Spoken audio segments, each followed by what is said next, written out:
Hello, what is going on, everybody? Welcome back to the channel. Hope you had a wonderful last couple of days. Hopefully they were excuse me, hopefully they were less eventful than my last 2 days. That is for sure. Fresh off a 2-day trip that turned into a 3-day trip with a red eye. Got about 4 hours of sleep last night. Actually, that's being generous. Probably got about 3 hours of sleep last night, if I'm being honest with you. Yeah, that's a wild one. So due to that, we're going to just do one leg today. I know it said Bogota, Quito. Bogota is much higher field elevation than Quito anyway. So we're just going to continue with our little South American, Latin American swing we got going on. We're starting up in MROC, where we last left off, in San Jose, Costa Rica.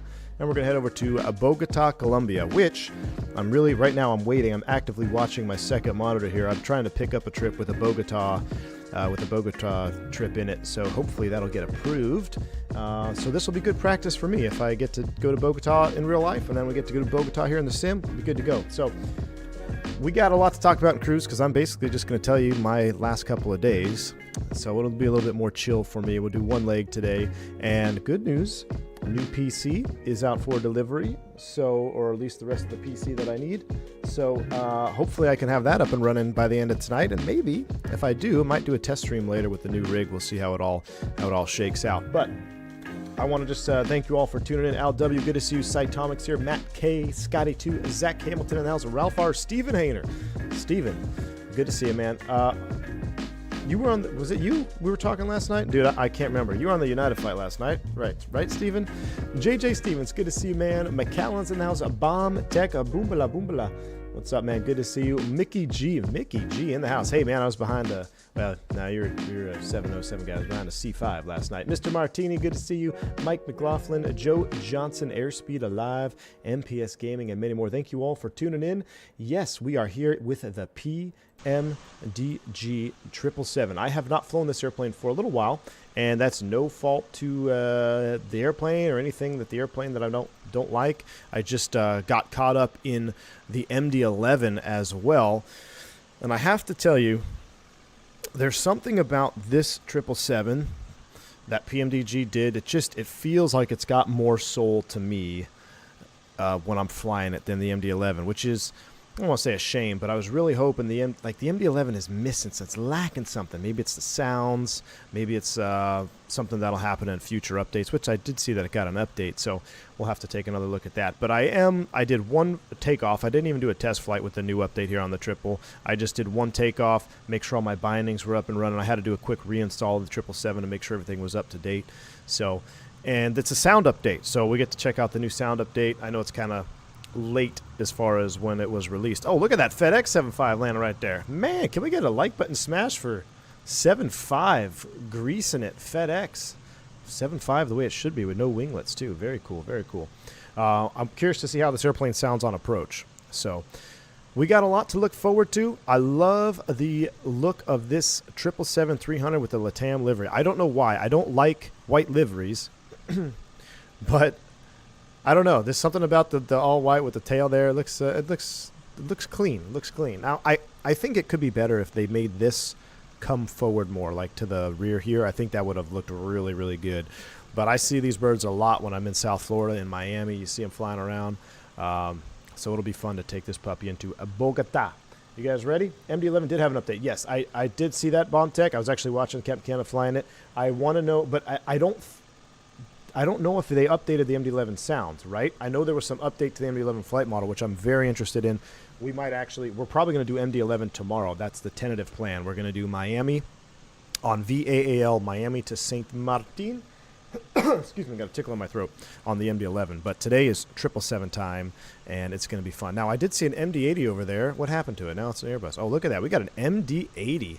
That's the real man today. We got an MD-80 firing up there next to us. All right, let's hop into the cockpit. Let's get it on. Mickey G, thanks for the $10 super chat, my man. Appreciate you, Mickey G. 777 juice indeed. Hey, man, too kind of you. Appreciate you. I did see that you posted your little Duke flight over to Boeing Field, right, to pick up your 777. You got your 777 up and running yet? I got to say, man, the PMDG 7.3 stuff has always been good. It's been the standard for so long. FS9, FSX, P3D. This triple, is a staple now in as everybody knows. I mean, it just is. It's got a feeling when I get in this airplane that I don't get the same feeling with the 7.3. Maybe it's just because I feel like the 7.3 is, it's just not my favorite airplane in real life, I'm being honest. So something about this triple, it's special. And I'm looking forward to this one. It should be fun. It should be fun. MD-80 for the win. Yes, that's you in the MD-80, Steven. Nice, nice. Jeremy Harvey, good to see you. Good to see you, man. All right, let's fire this puppy up, shall we? I got it sitting on ground power here, so we'll get the battery on first. I'll make sure the sounds are up. We're going to go right into the secondary and primary ground power. Airplane's going to boot up here for a second. MD-80 for the win. Steven, I didn't hear you. Was that? Dude, I can't. Yesterday was... I got to scroll back. Steven, was that you? No, last night I was watching Shores. Yeah, okay, no, that wasn't you. Okay. Sorry, man. It's just been a long day.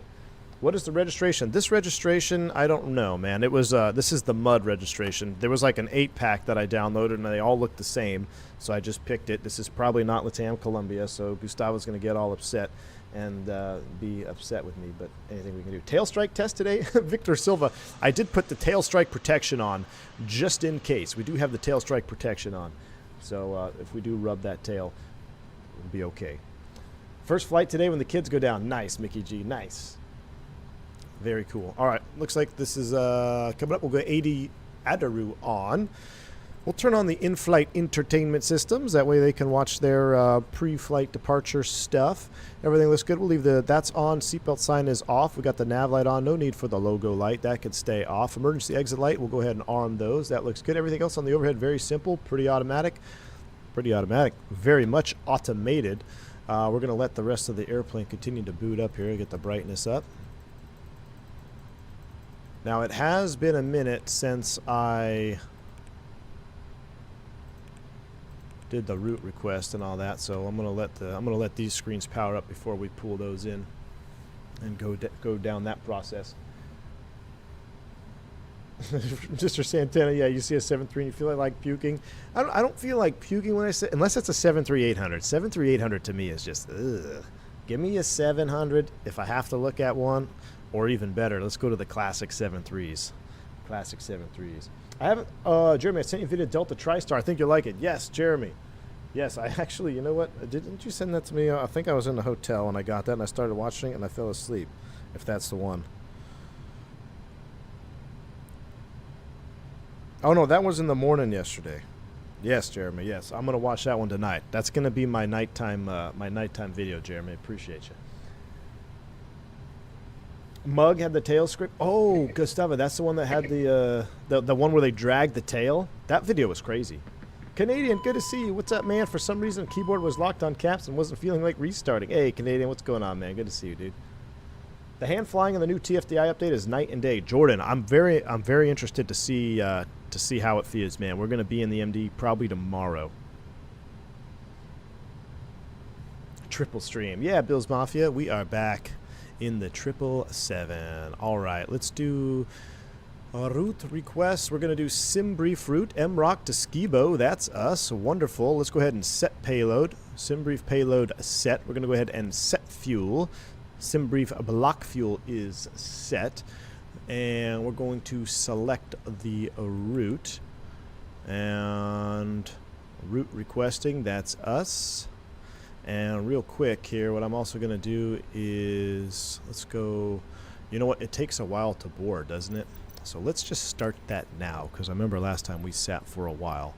Let's go ahead and just get them loaded up. We're going to use, let's use Copa, sure. That's Panama, but maybe they're contracting out.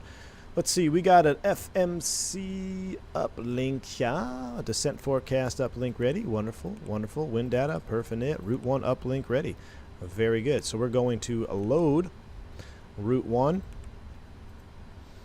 And then it should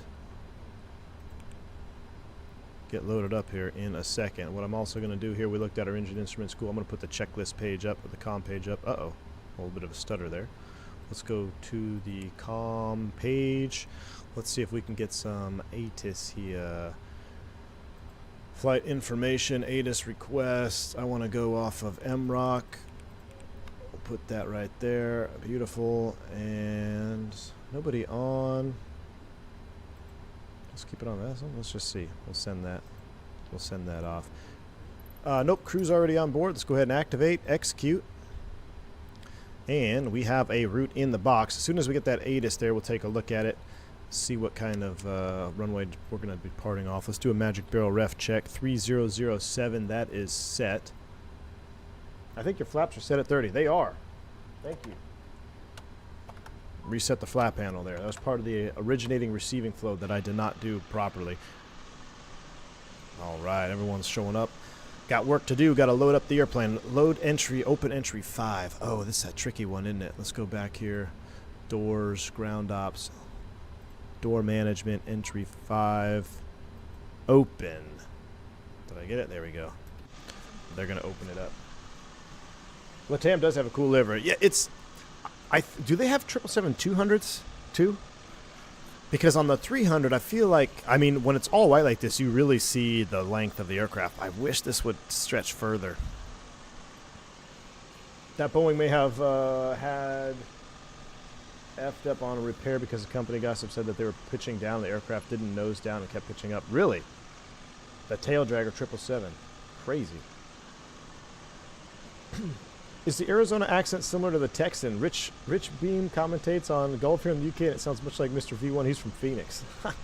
I don't know if Arizona's even Phoenicians. Call them Phoenicians if you're from Phoenix. I don't know if they have an accent, Scotty, too. Well, he doesn't sound like a good old American Texas boy. Is that what you're telling me, Scotty, too? Got to say my favorite 7.3 is the 900ER, but I know that's an unpopular. Hey, it's not unpopular. I'll take a 9. Like, look, I'm always for the extremes, Sipco. I want either give me the super long 900, give me the short 600, 700. Too much mediocrity in the world. We got to get away from the middle ground. We got to pick an extreme.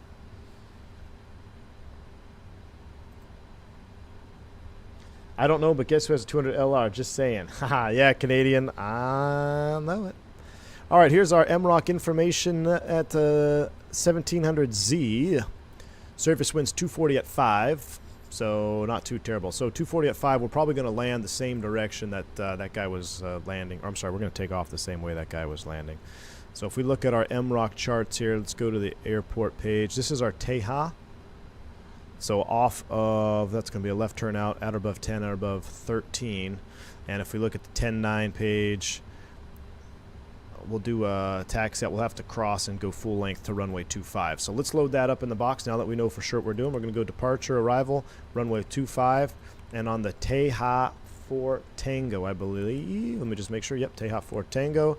Transition is indeed going to be T. No, it's actually Kotos. Let's make sure. Let's look at that. Say it again.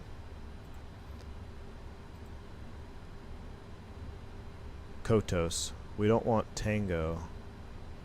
But I guess we do want Tango. What? Let's just execute that. Legs. Tehar. And then after Tehar, it should be... Yeah, Tehar Kotos transition. That's what we want. C-O-T-O-S. So we have Kotos right there. So let's just delete that disco. Invalid delete. Okay, I got to copy and paste it. That's right. We're in a Boeing. Kotos. Put it right there. Beautiful. We'll execute that. That looks good. And you know what? Oh, let's just bring the chart over here. Hey, look at that. I love this. This feature right here, it's grown on me so much. Grown on me so much. I love this little bring the iPad down here. I think more devs should develop that because look, you're right here. You got everything you need to see. You got your charts, you got your PFD, you got your FMC. So that is pretty nice. So let's look at our arrival going into Skibo. The airport, the last I checked, they were landing to the north. So landing north at Bogota, we're probably going to get 3-2. Let's plan on 3-2 right. Let's do 3-2 right. And on the arrival, we need to look at which that one was filed. That was the EDPU 4 Echo. So EDPU 4 Echo. So let's go back to our departure arrival index. Skibo, runway 3-2 right.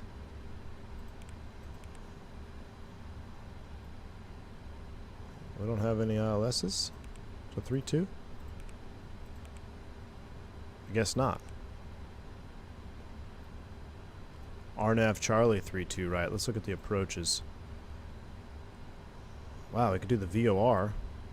I'm actually surprised. No, wow. Okay, I haven't been down here in a while, I guess. RNAV RNP visual. Ooh. Okay, yeah, we're gonna do this. Let's do the RNP visual 32 right. RNP visual, which is 32 right Charlie. What else do we have? RNP Zulu. Yeah, that's right. There's a big hill off the end there. I forget. Ooh, RNP Zulu. Are they landing north? They're landing 1-4s. They're landing one. Okay, that's why. Yeah, I was going to say, this looks backwards. Okay, thank you. They got to be landing the other direction. I don't. Yeah, 1-4. 1-4. So 1-4 right. So if we look at the EDP.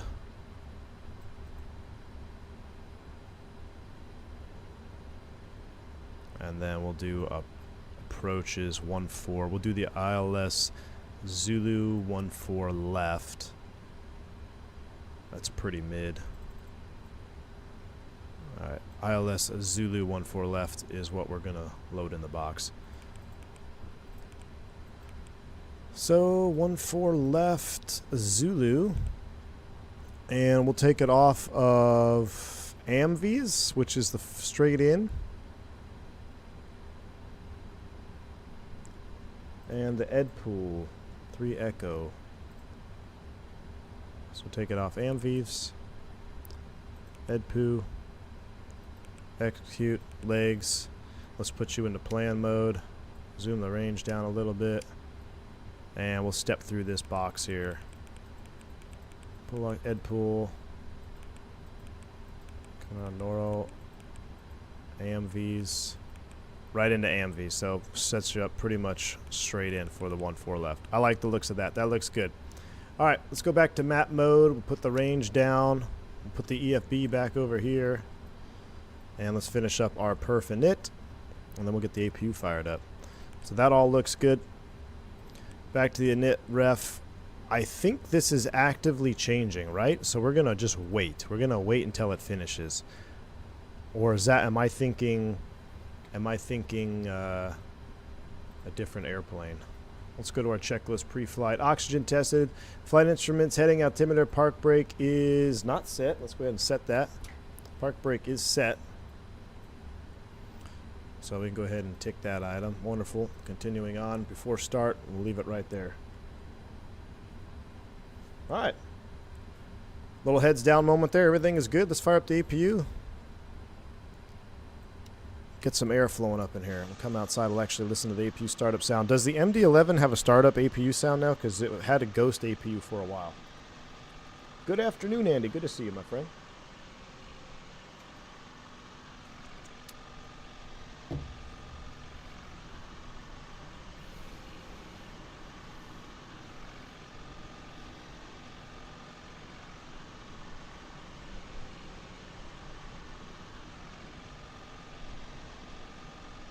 You don't like that hand?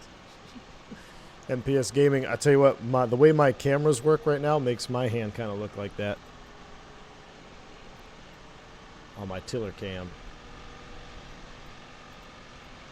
It does have an APU sound now, Zero? Alright, good deal.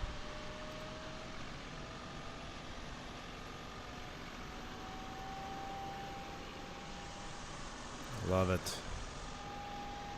It was up and running. I did reset my wing views here inside the cabin. I think they got good windows, so we're gonna rock that window view. That looks pretty good. Alright. Let's close that off, get that off there. Doors manual, no smoking, APU running, hydraulics. Let's go ahead and boost those up. Let's start putting these in the auto.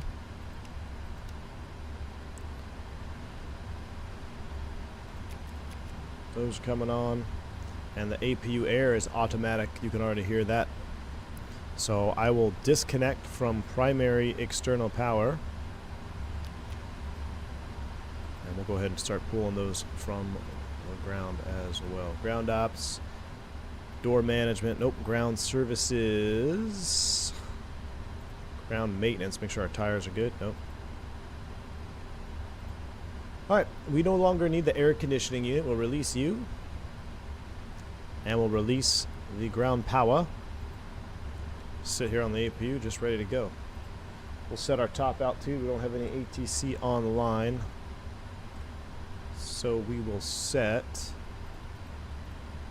our cruise altitude. John Cypher, good to see you, man. Good to catch another V1 live stream. Currently flying the Piston Duke to a grass strip in Minnesota. Ooh, that's pretty sweet, man. Hey, I really enjoyed that little Duke stream we did before I went to work, that second stream. Man, that Duke is so much fun to fly. Absolutely love it. Cruise altitude 37,000 feet. We'll dial you in right now, 370. 37 is set. We'll wait for that. We'll turn our flight director on. We'll LNAV, VNAV her up. Perf VNAV unavailable because we haven't finished our init, so that's to be expected. V1, you look hella good in the flight deck of a triple, just saying, you know. Hey, Canadian. Too much fuel on board these airplanes, man. They stay airborne way too long, my friend. Way too long for me. Let's do a quick schedule check. Ladies and gentlemen, I got the trip I wanted. Team Vodka, I was telling you about, I got the one. Even though I flubbed my first come, first serve open time trip selection, I still got my #1 choice. So it looks like I'm going to Bogota next month, y'all. A wonderful Bogota trip out of South Florida. So this is good. This is good practice for me. We're probably going to go back there in the Airbus when it gets a little bit closer. Is anybody going Miami, Bogota on the 20th of August? There's no football on the 20th of August, right? That's Thursday. Well, I'll get back before Thursday night anyway, so it'll be good. I'll get back at 7 p.m. All right, if you're planning a trip to Bogota next month, go on the 20th. See you there. All right. Sweet. I was really hoping I got that trip, so that makes me feel better. I'm kind of half distracted. So today, if you don't know how airline schedules work, you bid. Everything is seniority based in general for your bid. So if you're #1 seniority, you're going to get everything you want, right? Because there's no one above you, and then that just trickles down. Well, on a day like today, all the bids have been published in seniority order. So today is what we call like free-for-all or frenzy day or open time. So basically any trips that are left uncovered, they all go into this pot. We call it an open time pot.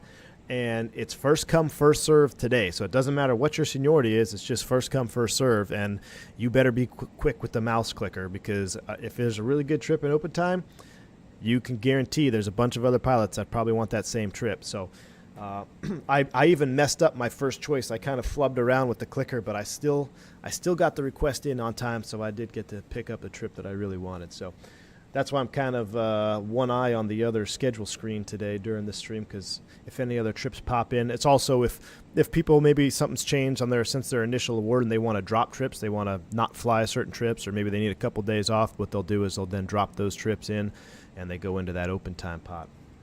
Why'd you want that trip? To fly a boat? Yeah, Bosco. No, well, I wanted it because it was, I had a stretch of days off there that I really wanted to fill with a trip, because I actually have a pretty light schedule next month because I have a training. I have like 5 days of recurrent training. So I really wanted to just add some credit to my month, and I didn't want to fly any red eyes, and I didn't want to fly on the weekend, which I really don't mind flying on the weekend. It's just, it's easier for that weekend because I got something coming up to if I could just have it off. So everything was perfect for like my schedule wise, and that trip fit. It was like a puzzle piece. It's like, man, I really want that trip. And to boot, Bosco, it's cool flying. It's a real easy trip. One leg down, then you stay in a nice one of my favorite overnights. Then we do Bogota turn, which is, like I said, I love flying to Bogota. I love flying to South America. You get to mix it up, change the scenery. I haven't been down to Bogota or pretty much anywhere in South America in a little while. So,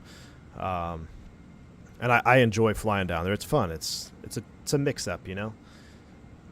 And then it's just one leg back. That's the kick. That's the crucial one. The last day is a one-legger right back home. Get in pretty early. So even though it's a 3-day trip, it's really only like a 2.5-day trip, because I leave late on day one, so I get to wake up, have coffee, have breakfast with the kiddos, go to work, be gone a day, and then on that third day I come home. I'll be home by lunchtime, fire up the smoker, but we'll throw some ribs on the smoker. Miami Bogota pretty long for 320. Yeah, that's not long, dude. It's a 320 and go all the way down to Lima. I've done Lima out of Miami. I mean, that's almost 7 hours. Actually, it's a little bit less than that. Out of Dallas, I think it was 7 hours. That was the longest like legs that I've taken the 320. That's the furthest south I've taken a 320 is Lima, Peru. Do you get much South America flying based in Atlanta? No, Dreamrosity. So that's what's crazy, because my last year being in Atlanta, the trips I did were all, my seniority was much higher there. So I did all my turns. I didn't want to do any overnights. So I just did the easy stuff, show up at 6 a.m., go to LaGuardia, come back, be home by lunchtime, go to Detroit and back, be home by lunchtime, So I didn't do hardly any international stuff last year at all. Matter of fact, I don't think I did a single international trip last year because I didn't do a single overnight. I think I only had 1 or 2 overnights, and they were by choice. I took the wife to LA. We had a long LA overnight, and then I had training, so I obviously had an overnight for training. But where I am now, your seniority, while it doesn't change within the company, your seniority varies base to base and your equipment. So you could be a super senior 717 captain in LaGuardia, but then if you want to try to go fly A320 out of Salt Lake City, you might not be a super senior. You might be like middle of the pack or lower. So it depends on your base and equipment. So it's very it just depends on where you go. And some bases more junior than others, just how it works out. Honestly, that's one thing I'm jealous from the West here. In Japan, we don't have a bidding system like that. You can opt out of flights, however, you can't bid to get a flight you want. Oh, really? Oh, man, that is kind of a bummer.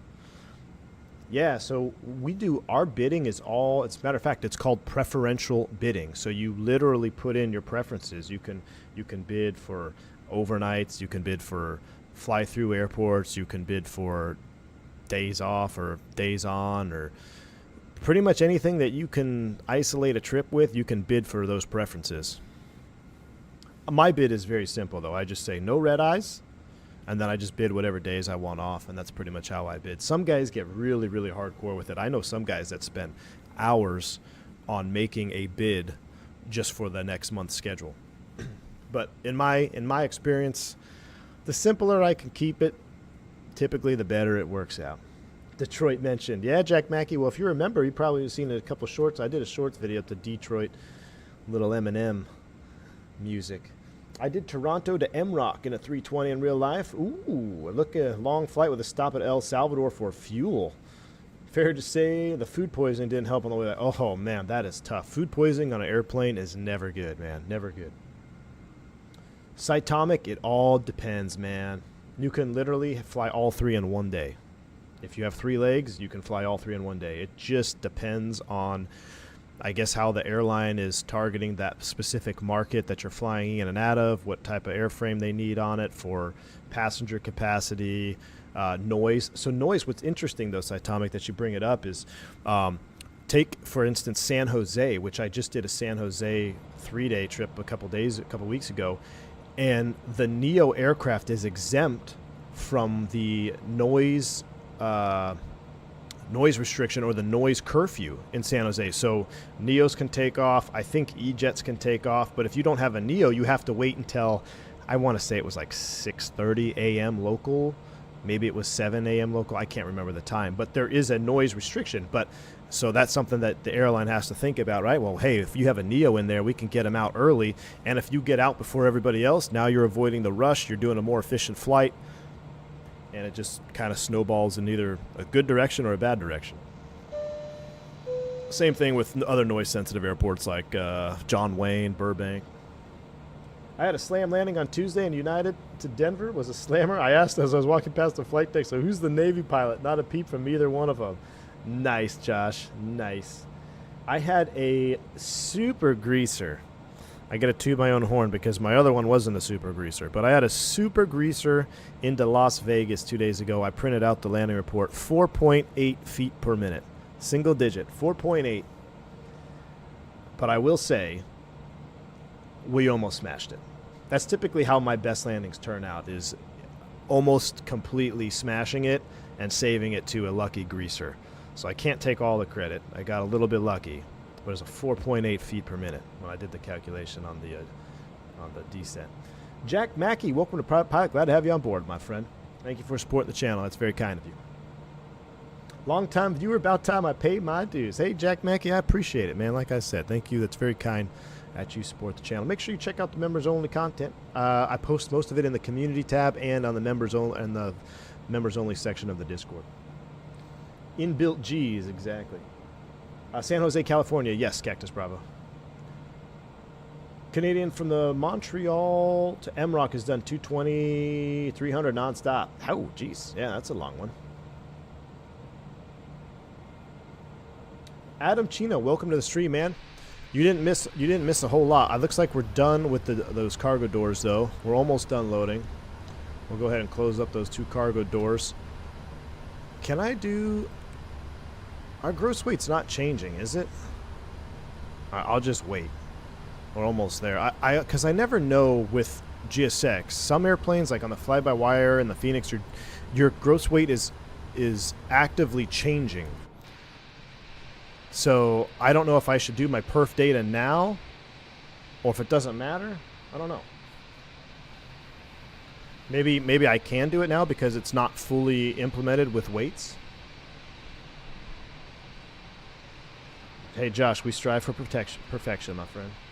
Crow, good to see you. Is there something missing from that nacelle? Looks like a phantom shadow on the cowling. Phantom shadow on the cowling. Where? On this view, or was it this view? I don't see anything missing. Oh, over here? No, I think you're looking at a nacelle strake. That's a strake. Is that a strake? Oh, no. Wait. What a second. What is that? What the heck was that? Hold on. Is that... Oh, that's a piece of the pavement, I think. Oh, yeah, look. Is that what you were talking about? That's a piece of the pavement texture over there. Have you ever been to TJSJ? Oh, yes, I have. If so, what's your favorite thing here and one thing you hate? Mosquitoes, maybe, are not very awesome. One of my favorite things at San Juan, well, I'll tell you what, one of the hotels we stayed at, and I haven't done the San Juan in a while. Like I said, I haven't been doing much overnighting as of the last year, but now I'm doing much more since I'm in Dallas. But the beach, man, like we used to stay at this hotel that you literally walk in the lobby and it's open straight through to the beach. So you walk in and you can just walk through the lobby and you're on the beach. So I mean, that's what I love. And we used to stay, like, there used to be a little road or a little strip down there where they had like food carts and a bunch of little vendors and stuff on the street. I'm not familiar with what it was called, what road it was. I mean, half the time I go in there, it's off the back end of a red eye anyway. That's kind of why I stopped bidding for that or taking those flights down there. That was a power back by the MD-80? Dude, hold on. Was that a legit power back? Let's go 122.8 here on the radio. My radio panel should be here today. That's another story. Was that a power back on that MD-80? Yes, sir. Man, that was awesome.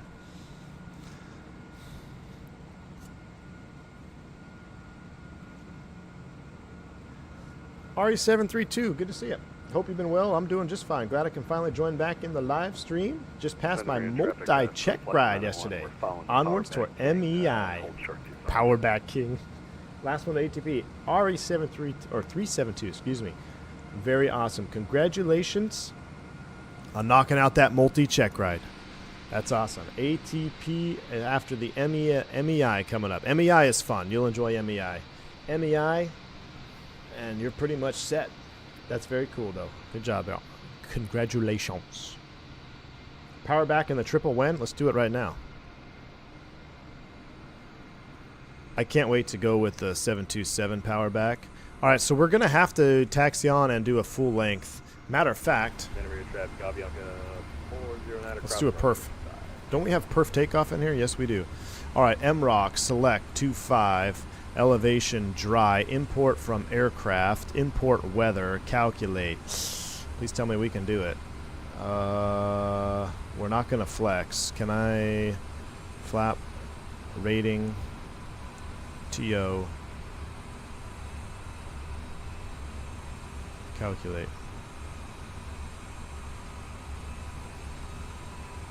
43, 53, 61, 44. Ziveo Premium. Look at that Swift Air 7.3 cargo. Okay, MD-80 just went into the trees over there. Why did the MD-80 just go into the trees? Anybody else in MD-80 go into the trees?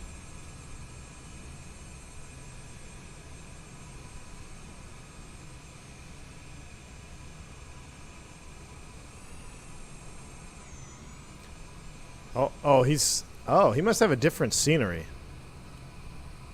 So in my scenery, we got to do the taxi back.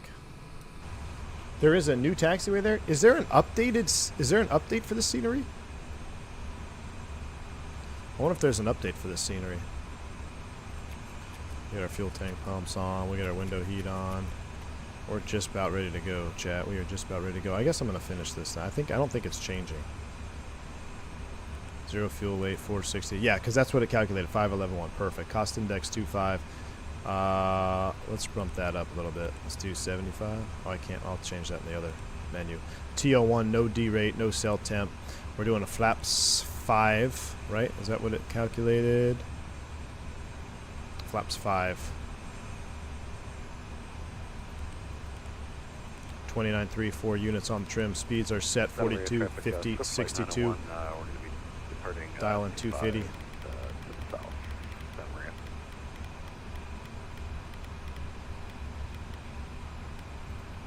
Alright, that looks good. And runway heading is 250.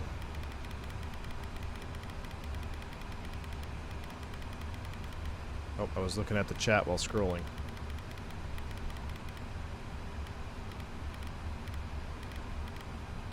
Yeah, Flight Sim Dad. We had quite a few different aircraft there, didn't we? Let's put terrain mode up because we're definitely going to need that. Hey, look, we got terrain. Another thing that's sorely missed in the MD-11.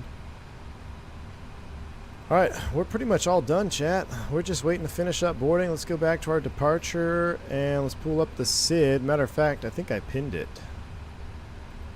Let's go to pin charts. Tehar, that's the one. Make sure there's no speed restriction. Max 210 going that direction. No, so we're looking good.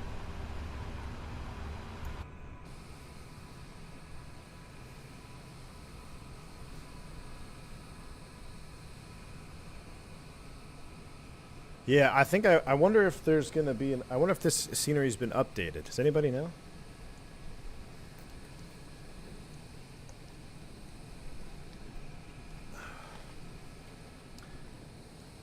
Hey, thank you for the $5 super chat there. I did my flight training in New York out of Republic. My flying and radio skills are really good because of it, but my God, they are ruthless. Hey, New York air traffic control is like none other. It's like none other. But hey, once you learn there, you can pretty much go anywhere you want. So, as I'm sure you already know. Thank you so much for the $5 super chat. That's very generous of you. Thank you for supporting the channel. Steaming some Maryland blue crabs on Saturday for the first time this year. Ooh. I'm actually going to Baltimore, I think. I'm going to Baltimore next month. I picked up another 2-day trip, which was Baltimore. Maybe I'll have to go get some crab cakes. Let me see what... man, this airplane takes a long time to load. Well, I guess we're almost done. Let me do a schedule check. Enemy traffic, Avianca 409er, lining up 25. Avianca. Let's see, I don't want any red eyes. I do have Baltimore next month. How long is my overnight? Ooh, 21 hours. That's not bad. That's not bad. At the waterfront. Okay, I might have to go get some Baltimore crab cakes next month. Alright. Well, as long as I got that trip, I think my schedule is pretty much going to be set up the way I want. Let's watch this MD-80 take off. Get some crabs, my man. Well, I'll get some crab cakes. I don't want to bring any crabs home. It's frowned upon. Kyle Ferris, what on my Discovery flight yesterday? Kyle, I did read your message, man. I'm so yesterday was such a cluster. I'm going to tell you all about it when we get to cruise. But Kyle, that is awesome, man. Congratulations on your first Discovery flight. And I saw that you got your own logbook with your, 1.1 in there or whatever. That's very cool, man. Very cool. I remember when I was an instructor, when I was a new instructor, that was kind of like what you would get to do as a new instructor is people were doing Groupons. They come in for their Discovery flight, because you didn't really have, you weren't thrust into having full-time students right away because you kind of had to build up your experience. And I did a lot of those intro flights, and I love doing them, man. I mean, I remember seeing people's just eyes just glowing the whole time, and it's a very cool feeling. And especially someone like you, when you've caught the bug from it, hey, man, it's a bug that you're not going to be able to let go of. So it's a blessing and a curse. Taking off 25 South departure. Mickey G, now I want crab cakes. Come on out to BWI, man. Let's go. All right, here goes the Avianca. What's the over-under? It goes off the end of the runway. He's rolling. I wish we could have, like, FT Sim sounds in traffic. All right, boarding is complete. Let's watch this takeoff, and then we're getting out of here. Matter of fact, I'll say prepare for pushback and departure right now. There he goes. The instructor in Piper Cherokee was great. Oh, nice. You were in a Cherokee. Wow, we got a massive-looking rain shaft off the departure end. Gonna need a ride report. Hello, Captain. Ready for pushback. All right. There goes the MD-80. Tail strike. Gotta love it. Hey. Oh, thank you. Coffee. I just finished a venti. Oh, my gosh. Oh, I'll do a venti and a grande. Salad and brownie. What's that? A salad and a brownie. Oh, you're awesome. Thank you. All right. Shout out Miss V1 keeping me alive today. That was an unsuspected delivery. I guess I'm going to have a venti coffee and a grande coffee. Oh, well. Just keep me alive, chat. Just keep me alive. All right. There they go. Let's go ahead and get out of here. All right, we're going to close all and arm all.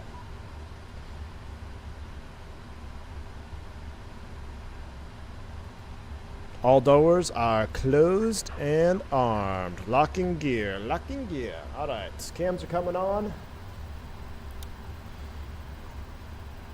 This is before start. Flight deck door close and lock. MCP V1, V2 heading track altitude is all set. 250, 250, 370. Takeoff speeds are set. 42, 50, 62. CDU pre-flight complete. Trims are 4 units set. Taxi takeoff briefing is complete and beacon light is on. We're going nose right, tail to the left. Remove wheel chocks. Let me go ahead and release the brakes first.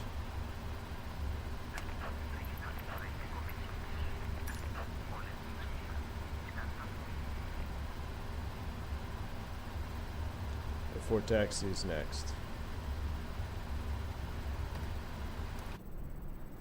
All right, we're getting out of here. Let's start them up. Seatbelt sign. Oh, yeah, thanks, Bomb Tech. Hey, sometimes we turn it on, sometimes we don't. Seatbelt signs on, beacons on, ready to start. Let's go. Let's do 2, then 1, because why not? We're going start here, and we're going here, and we're going here. Shh.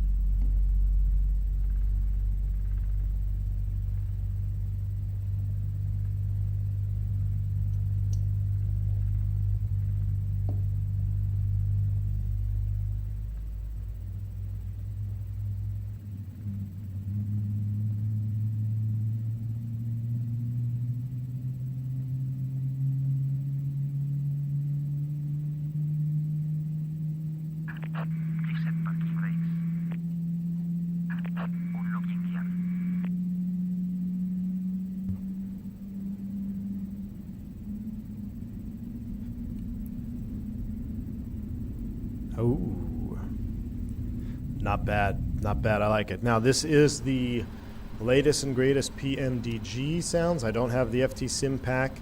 I did listen to it. I'm debating after this takeoff and landing if I'm going to install it or not.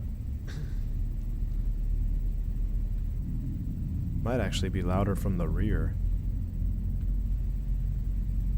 Gosh, look at the size of those engines, though, huh? Love it. Harley Aviation, we're headed to Skibo, which is Bogota, Colombia. I have a question for anyone who knows. I bought a Pilot's Life Chapter 2, connects to Sim, never starts flight. Ooh, good question for chat. I don't have an answer for you. Sorry, man.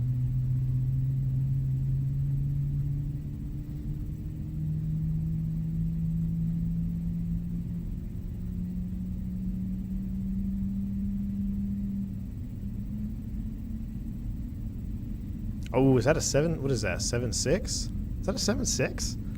That's nasty. No, that's a 777-200. That's a 777-200. I don't know. That's some Boeing. They all look like 737s. All right, we got 2 good starts. Packs are coming up to auto. We'll let that do its thing. We are set for 4. Anti-ice is not required. Auto brake, RTO, recall is checked. Ding, ding. Flight control check. Let's bring those up. We are running a brand new profile courtesy of Blackbox 711. So if we crash this airplane, it's because I'm using Blackbox 711 777 force feedback profile. So flight controls are checked. That looks good before, so hold on, let's run through that and skipped one there. Flight controls checked, ground equipment is clear. That leaves us before takeoff. We're going flaps 5. Love these flap sounds. Some of the best flap sounds we got. Check this out. Shh, shh, shh.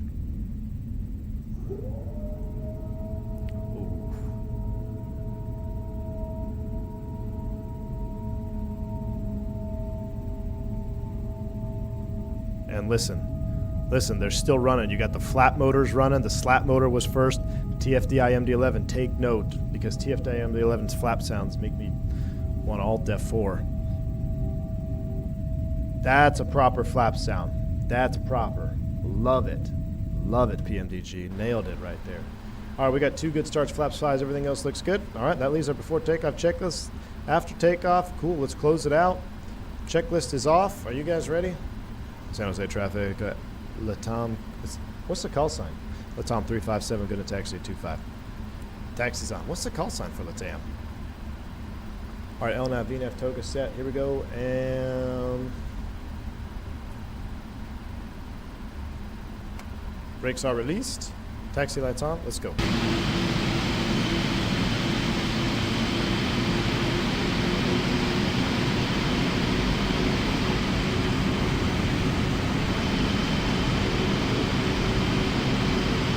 Just Latam? All right. You think we have to do the taxi back full length? We probably should, huh? Can I do a 180 turn on the runway with this? Finally picked up the Fenix, and wow. Oh, yeah, you're always going to do the Fenix. Fenix doesn't disappoint, man. Depends on the kind of Latam. Yeah, Vladimir, I know I always get confused because you got what? Latam Colombia, you got Latam somewhere else, Latam somewhere else, Latam Brazil, Latam Patagonia, Latam Rio. So I don't know how it works, but there's a lot. Nobody's on final. And Costa Rica traffic, Latam 357 heavy back taxi runway 25, Costa Rica. All right, let's turn on all the lights because we're on the back taxi here.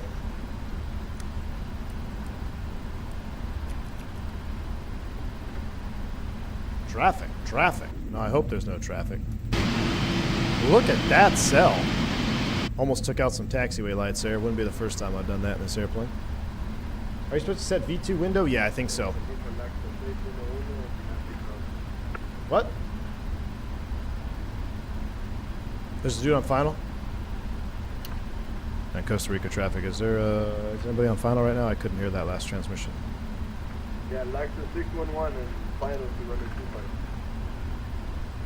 Copy. How far out are you? I don't see him. Like 5 miles out. Gotcha. All right, we screwed that up.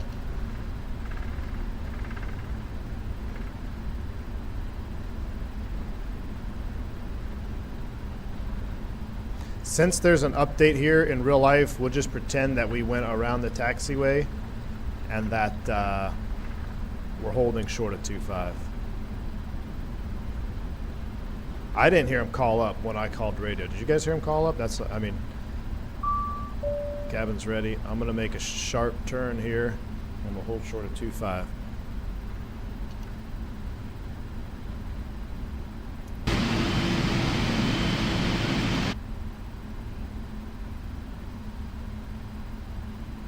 I don't even see him out there.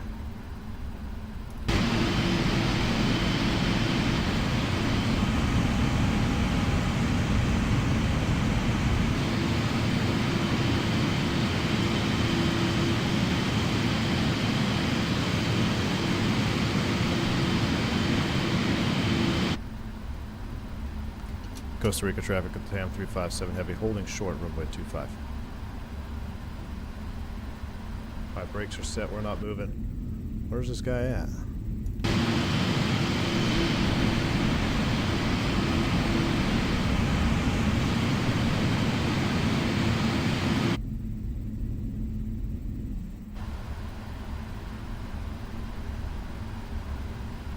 Final 3 miles out, not so 3 miles out. Is he on a straight in, or maybe he's doing the Cyrus visual, or he's on a turn? He's left base? Okay. Whole new definition of holding short. Yeah, the storm is going to be fun there. Do we have radar on this? Do we have weather radar? Does it work? Oh, look at that. We do. Is this the default weather radar, which I'm totally fine with? I love it. I hope it's what it is, because it's better than nothing. Oh, look at that. We do. See? TFTI, take notes. TFTI, take notes. Nah, we're not going to burn them. We're holding short. And the reason being is, in real life, there's a hold short right here. So, because you could taxi around, you don't have to do the back taxi. So we're fine. Hopefully he's on the center line. What would you call final? Yeah, I thought he said final. Do I have a dead pixel, or is there something right there? That might be a dead pixel. This is Costa Rica, Cactus Bravo. MROCs. Oh, I think I see you. Nope, I don't see him. Oh, yep, there he is. What is that? That's a tiny little airplane. I see him.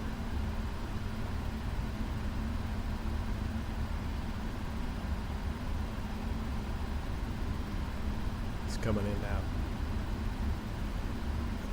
He's coming in now. Come on. Hey, 292 viewing. Can we hit our like goal? No, we're not going to hit 250 likes. Yeah, I guess we'll do inside view takeoff. Unless you guys are rally for me here. I'm rallying for you. I got 3 hours of sleep. If we hit 250 likes, we'll do a outside view Toga. If not, we'll do cockpit view Lamo takeoff. Nah, I didn't set V2. I set 250. How's the force feedback yoke? Isaac Johnson. I love it. I do have some reservations about it. I spoke about them a couple times. But the end result is the force feedback is game changing. It's awesome. But it does have its limitations. Ooh, is this an Avianca 320? Oh, look at this. Nice. I wish I could see his flaps. I feel like Team Vodka, I used to see other players' flaps, but now I don't see their flaps. Ooh. Ooh, stay on the runway, buddy. Oh. Oh. You're supposed to land on the center line, not between the edge lights and the center line. There you go. That was suspect. Costa Rica traffic, Latam 357 heavy, gonna line up on 25. Costa Rica traffic. Traffic in the area, please advise.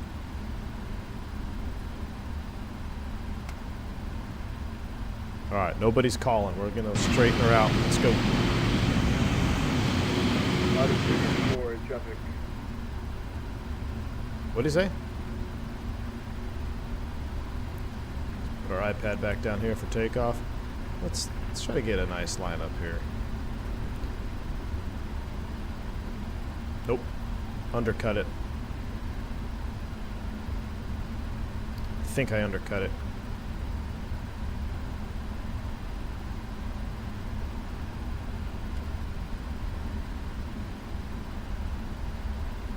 Maybe not. Let's see. Traffic.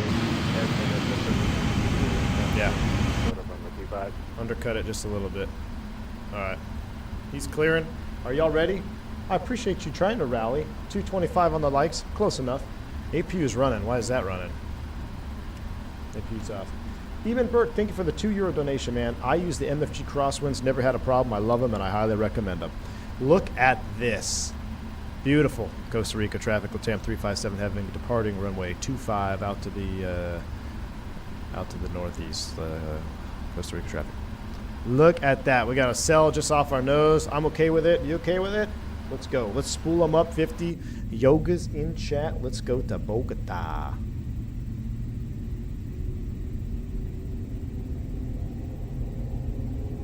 Ooh, man, I wish you all hit 250 likes because we could have listened to that from the wing view, but bunch of lamos. Here we go. Thrust ref Toga. Airspeed's alive.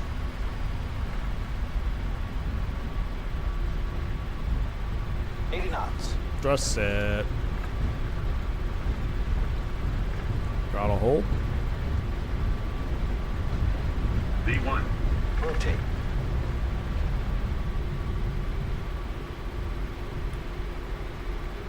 Positive rate of climb. Gira. Fly with.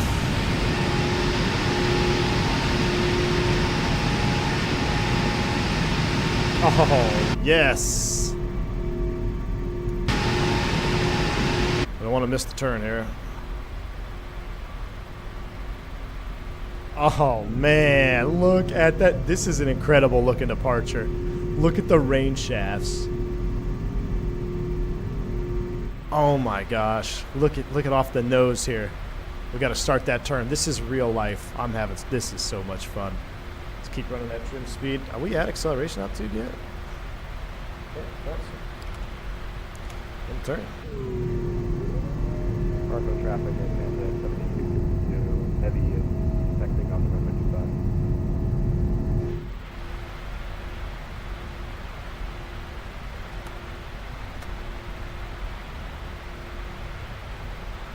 I missed the turn because I'm looking at all the juice. Costa Rica traffic, LATAM 357, heavy out of 8.3, climbing 370, last call off to the southwest. San Jose traffic. I guess San Jose, Costa Rica traffic, should have said that. Run that fly-by-wire trim speed up, 9.2. Oh, yes. That is beautiful. I gotta hand it to him. New Boeing is not my favorite as far as looks, but 777-300 is a beautiful airplane. Absolutely stunning looking airplane. Wait, are we still in... We're still in Toga.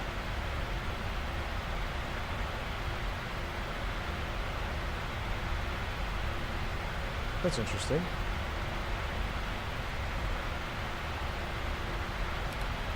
Thought of a change speed. I wonder why that happened. Maybe it's something that I have in my EFB. I did reinstall it. I wonder if there's a setting for like overriding the thrust levers, maybe? Interesting. Alright, I know we're kind of all over this departure, but I just want to enjoy these views. Look at that shot. Look at the windmills down there.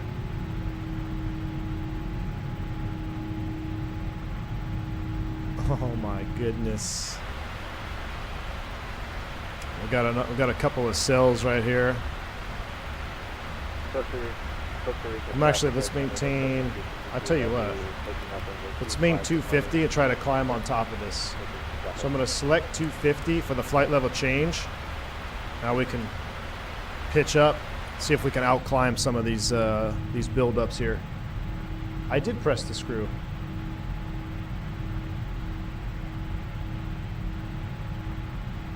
No, I'm at climb thrust now, thrust set, but on takeoff, we were in Toga. We were still in Toga. The FMA was saying Toga out of like 10,000 feet. So I flight level changed it now to 37. It's almost like it never went to acceleration altitude. Oh, I don't know if I accepted the perf data. Maybe I didn't do that. I feel like that wouldn't have had anything to do with it, though. Our perf data was set. Oh, well, we're fine. There's nothing wrong. We didn't exceed any limitation. We just got a little extra juice for a little bit longer. Nothing wrong with that.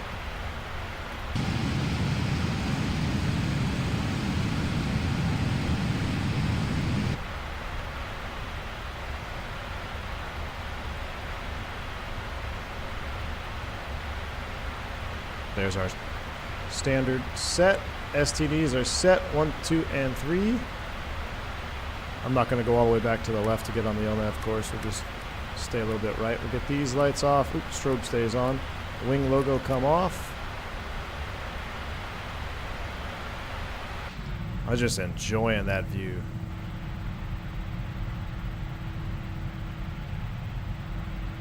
That was a very cinematic takeoff. Very cinematic. All the thunderheads. Yeah, Sudco, this airplane light, I mean, we were rocket shipping out. I mean, did you see how fast we got off the ground, too? We only have 44,000 pounds of fuel on board. All right, now what I'll do is I will go back to our VNAV. Wait, hold on here. Hold on.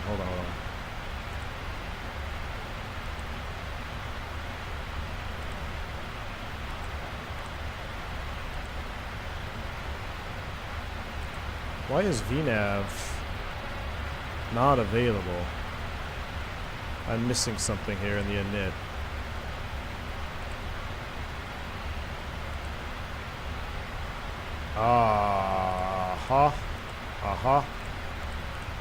That's why. That's why, chat. There we go, VNAV speed. I didn't finish the init. That was it. It couldn't go into VNAV because it didn't have the initialization done. Yeah, that's on me. That's on me. Pilot error.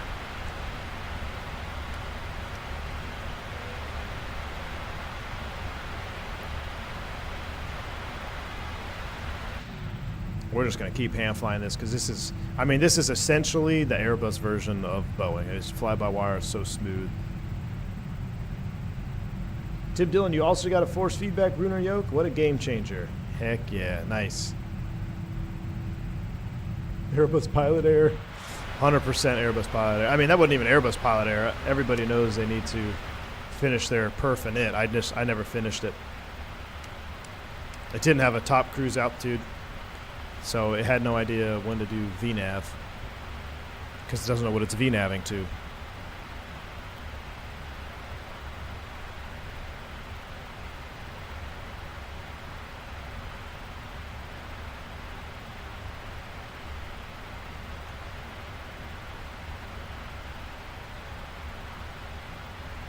Accelerate here.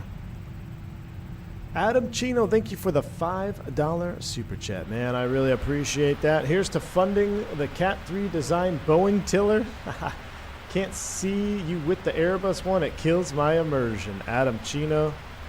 Well, I appreciate that $5 super chat, man. I got good news for you.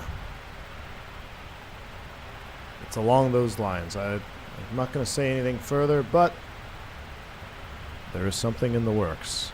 Now, the Boeing tiller is actually available for pre-orders if you check it out right now on Cat 3 Design. I think he's finally getting everything back together for U.S. parts and everything. He's having an issue, Metric and Imperial, bringing his business to the U.S. So, the last I spoke with Cat 3 Design, he's ready to, I believe he said he's ready to start taking orders. I'm not 100% sure on that. I have to double check, but I think that's what he said. I thought you couldn't access it anymore after takeoff.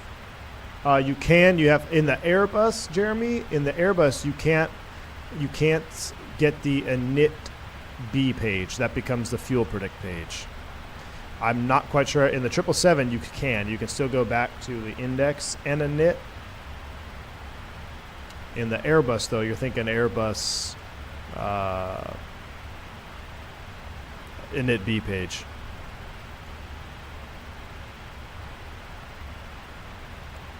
All right, we're pretty much leveled out. I want to see. I don't know if his profile is going to work with autopilot. Let's see. AP engaged. Again, this is the first time using this profile. For force feedback, it's all about profiles. This is a Black Box 711 profile who is a 777 pilot, 777 captain, well respected, probably the smartest pilot on YouTube. No offense to any other pilots on YouTube, but Black Box is, if you know Black Box, you know what I'm talking about. He's legit. So he recently got a Brunner, and this is his profile that he uploaded to the cloud. Seems to be working pretty good. With that said, we'll go ahead and go back to full screen cam. Turn the sim down a tad. And we'll go back to terrain mode since we're flying. Well, we don't even really need terrain, do we? Well, I guess we can put data on and traffic on. Oh, we already had our traffic range rings on, right? Yeah, that's traffic. We'll just leave it like that as we climb out up to 370. I can't sync this. You can't sync the heading bug in the 777, right? Still? That's crazy. Make sure our after takeoff checklist, everything's cleaned up. Beautiful. That leaves us at the descent checklist. We'll get rid of you. And I'll put you on the FMC legs page. There we go. 29 for 370. Looking good, looking good. Oh, he's a 787 pilot. My bad. My bad. 787. But it's the same type, if I'm not mistaken, right, McAllen? Or a similar type, or you gotta do differences, something like that. Suit Code, thanks for the 7 months of support. I appreciate you. It says 7 months and counting, eyeing that 1 year mark. Hey, you're closing in on your first 1 year emoji, man. Awesome. Thank you for the support. No sync. That's crazy. How Boeing does not have a heading sync is beyond me. I don't understand the process behind that. We got to catch up to these folks that we took off behind. So we're going to go to the VNAV, Econ Climb. Yeah, we're already doing pretty good. We'll wait till we get to the Econ Cruise. We're going to go max cruise once we get up there. We'll see what it can be. We got to catch up to those 7.3s and that MD-80.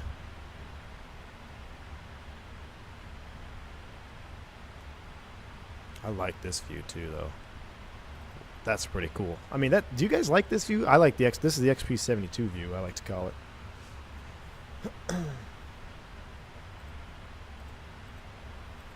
Rastik, I'm sorry, man. I was right in the in the takeoff critical phase of flight. Rastik, I appreciate you. I thank you so much for the 10 gifted memberships. I do apologize, I didn't get that right there. If you picked up a membership from Rastik, make sure you say thank you. That is a very, very generous support here, donation to the channel. Getting 10 memberships out there. Very kind, Rastik. Thank you, my friend. Apparently it's their philosophy having the pilot in control. Well, then how does it go down on its own when you set up an altitude and it just automatically descends? That doesn't seem like a Boeing pilot in control. What's the logic behind that then? The Airbus, the pilot is in control because we have to actually push a button to start down. Boeing's like, meh, we'll start down whenever.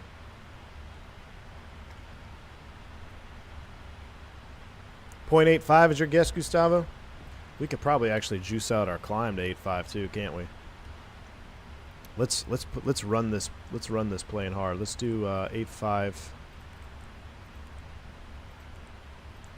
And let's do 8.5 in the cruise as well. Gonna run it up here. Does the sim sound too loud? Oh yeah. What's that rattling noise?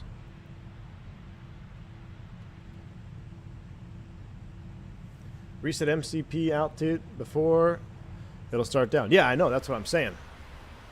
If you reset the MCP altitude, it starts down on its own. So those that say Boeing pilots are in control, I say no, you're not, because it's automatically starting down.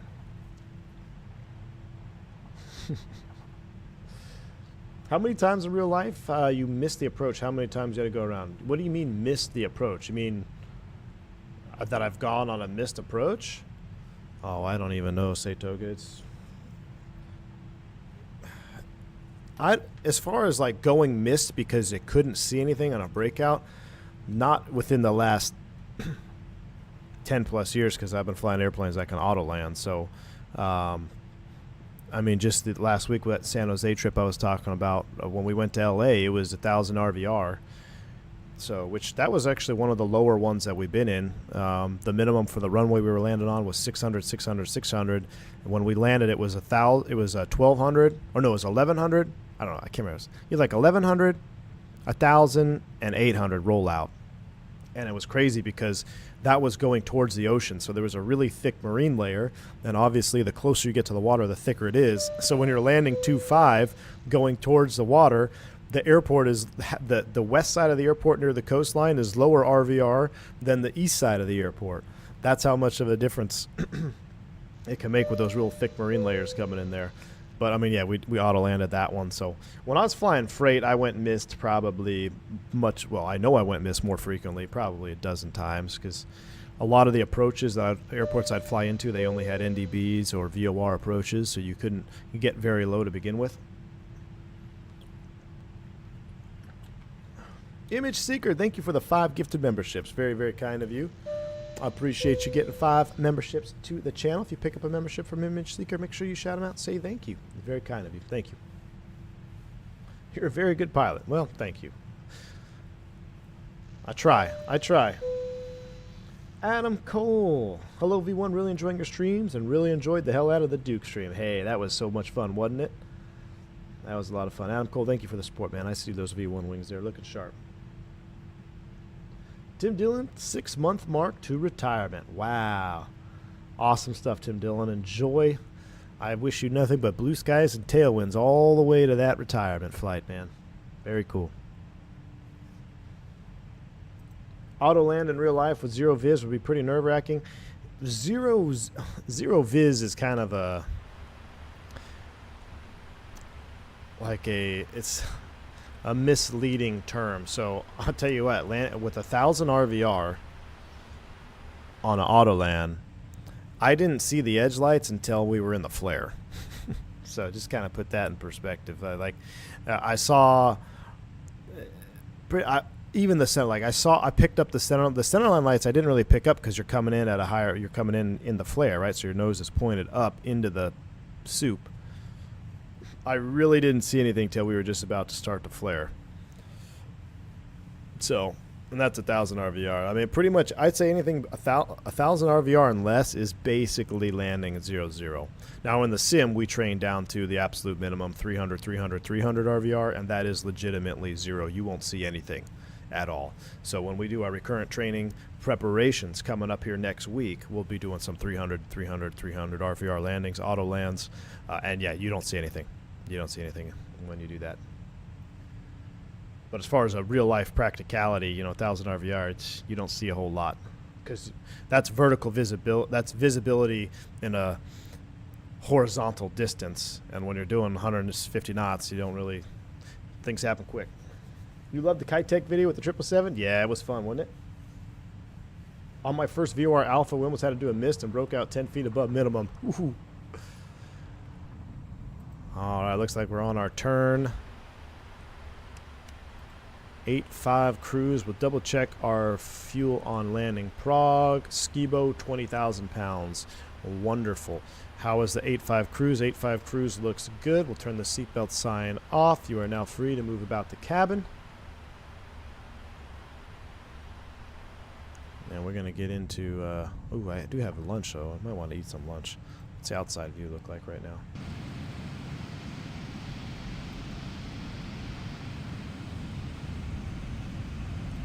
Pretty juicy. I don't know why, but I really like this XP view here. If you get it set up just right, I mean, it looks so real. I mean, the terrain out there, gosh, I love it.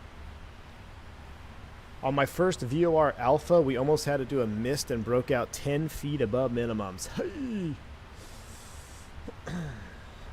What is a good program to use for binding the autopilot in the Fenix? Good program used for binding the autopilot in the Fenix? SPAD, if you want to do that. There are some FCUs available. Like I have mini FCU that has everything automatically bound. It works pretty much one-to-one to the real FCU. But SPAD, SPAD Next, I think, is the popular one.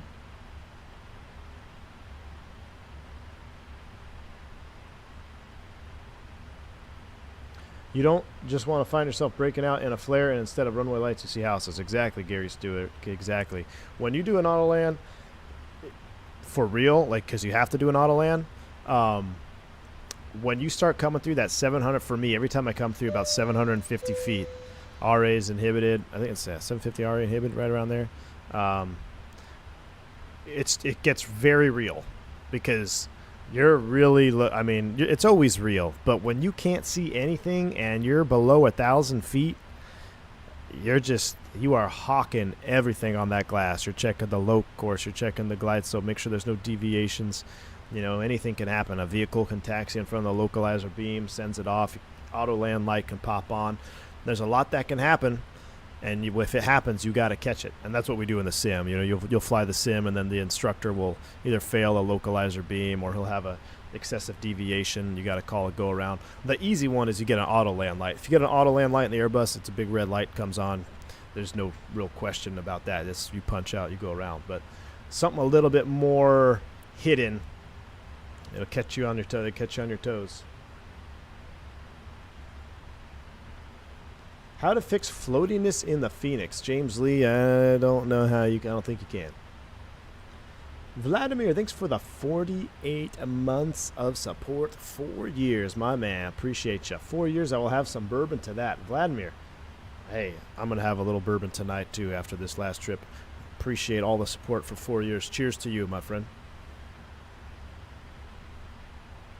Love your replays. What add-on are you using? Right now, I'm using the PMDG 777. And the replay, if you're wondering what the replay add-on is, it's Flight Recorder. It's a free one off Flight Sim TO. Adam says, next month I'm getting the V3 from Roberto. Does it have mounting option to be screwed down to mount? You're talking about the Flightbox V3, Adam? You know what, to be completely honest with you, I have not looked at the bottom of mine to see if there's a hole. Since I interchange mine, what I've done is I put it on a box. Now, I know Team Vodka, he puts his on a table, and if you don't have to interchange it, get like I would recommend just getting a sturdy table that's the appropriate height. I know there's one on Amazon that like fits it perfectly. I can't remember what it's called. And then what I do is, because it's so heavy, I just put a little 3M tape, like a little in front and a little bit behind it, and it doesn't move. It won't move.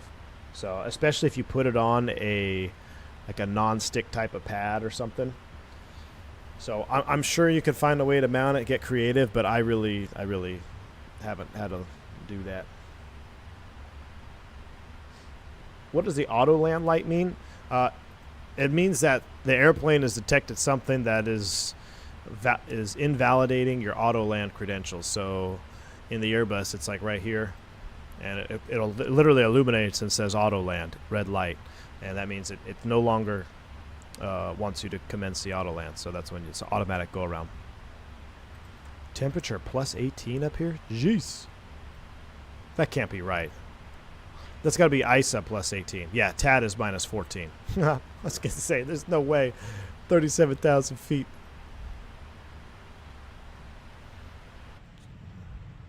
Oh, yeah, there we go. There's a view. Remind me to pour a bourbon to celebrate 4 years and 1 month. Ginar. Goodness. Well, I'll send a reminder tonight. I'll put it in the Discord. I'll cheers to all y'all. Thank you so much for the support, GNR. 49 months, 1 year, 4 years and 1 month. What I'm going to have to do is they actually just allowed, or I just noticed that I can have a 60-month badge. I don't even have one yet. But I'm going to make one. V1, I want to see the Fenix and Scandinavian Alps from Oslo. Ooh. I think it's going to be an epic stream. Ooh, that would be... We haven't done any Oslo flying. Magnus, we haven't done... We should do some Scandinavian ops. I like that Scandinavian livery. I like that silver and orange color.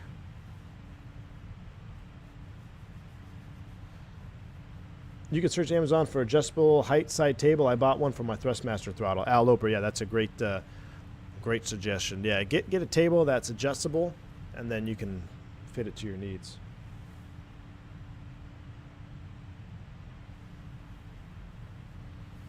The 60-month badge has to be a pic of your favorite bottle of bourbon.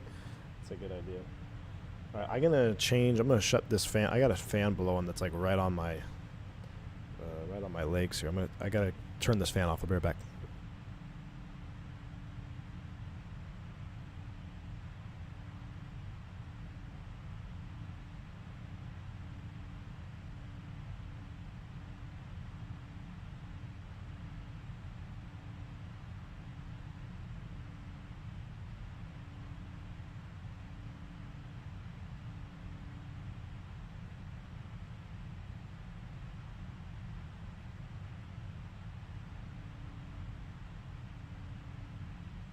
All right, much better. All right, so do this, reset my tactical flip-flops. Now, yeah, SAS does have the IAEs. SAS does have the IAEs. I have an interesting mid-haul flight. Ooh, mid-haul, what do you got? Put them in the Discord. That's where I normally get good suggestions. Let me do a schedule check, and then I want to talk to you guys about the most exhausting 2-day trip I've ever had. Close to it. All right, schedule check. I got to reload here. Timed out.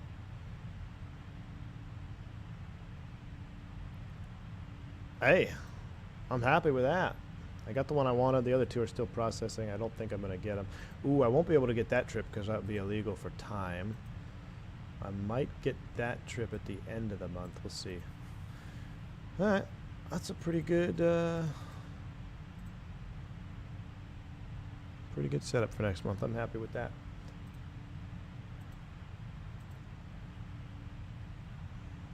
Oh, happy with that. All right, let's go outside and enjoy some Latam. Beautiful. It's a good in-flight scenery in the sim in Svalbard. Svalbard. It's 4-hour flight. Ooh, it's a long one. Is there anywhere we can stop in between? Thomas Ray, today I'll be taking a DC-8 to go and arrive to DC-8. Wait, not the Nimbus DC-8, right, Thomas Ray? Thomas Ray, I gotta load up that. I see you multi-crewing MD-11. I know. I'm going to update X-Plane after this stream. I'm going to update it because I really want to try the rotate in comparison now. Because now that I feel like I've got a handle on the MD-11, now I need to figure out how to land a little bit better. And I think maybe with this new update, maybe it'll be a little bit better for me, specifically with the Brunner. But we'll see. A high outside temp can prevent the plane from reaching higher altitudes. Yes, if there's a storm you want to go above, it can't to outside temp. Looks, it's normally not, it wouldn't really be that. I mean, that can have an effect in it, but mostly the higher temperature is you're going to have higher fuel burn. And, yeah, all the effects of being less efficient at higher temperature is, that's what happens when the temperature is higher. Rotate with a good... Is Mango still the #1 sound pack for the MD-11 on rotate, or is there FT Sim for MD-11? Any words of advice for the 1,200 and 1,500 hour folks starting to get a bit of worried out there? Starting to feel like I missed the boat yet again. Beef Jesus, no, don't worry about that, man. Look, it's just the industry, man. Are you, if you're 1,200 to 1,500 hours, are you already at like a regional carrier, or are you working towards getting on with a regional? Because you haven't missed the boat as far as being able to get a job. Right now, it's Boeing, man.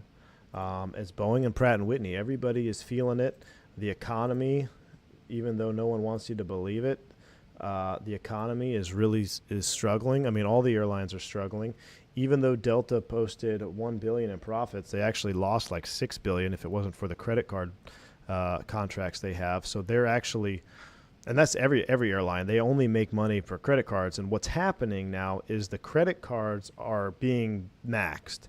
So when the credit card payments start coming, then that's going to trickle down to the airlines as well. So it's just everything is being squeezed, and the lack of airplane availability is basically the straw that's breaking the camel's back right now. So it's going to clear up. I mean, that's the good thing is this type of slowdown, and I've seen a lot of slowdowns in my career with this industry, but this one is, in my opinion, less worrisome because it's a tangible thing that's really screwing everything. It's the lack of available airplanes. And at some point, Pratt & Whitney's will be coming back, and at some point, Boeing is going to get their stuff together, hopefully, right? So I've got it to a major, so it would be that. I've got it into a major, so it would be that, and that's also what has me a bit stressed, more so than going to the majors, one of the Airbus majors. Yeah, hey, Beef Jesus, look, man, enjoy the ride, dude. It's just like any flight. You know, you're going to have some smooth air, you're going to have rough air. There's nothing you can do. Control the controllables. Make sure you're staying safe. Make sure you're not violating anything. Keep your certificate clean, and just enjoy the ride, man. Because that's all we can do as pilots. Like, we can't control the market. We can't control the economy. We can't control what Boeing's doing or Airbus. So you just gotta sit back and take it for what it's worth.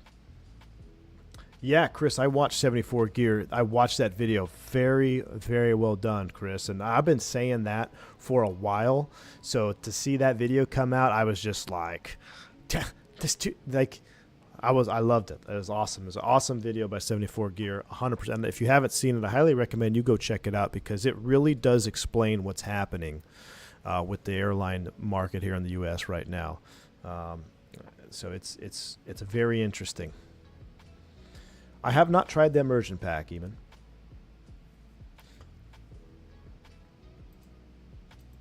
Well, this song has got a vibe. Can you hear it? This is quite the vibe on this song. No, it wasn't Mentor or Ristique. It was I think he did one as well, but I know 74 Gear did one that really showed you the breakdown of how these airlines, they don't make money flying airplanes. None of them do. None of the legacy carriers do. None of the American, Delta, Southwest. Maybe not Southwest. American, Delta, United. I'm not sure if Southwest was included in that, but those big four, they don't make money flying airplanes. They lose billions flying airplanes. They make money off credit card companies. It's a bank. It's just a. It's a what's the word? I don't know. It's all messed up.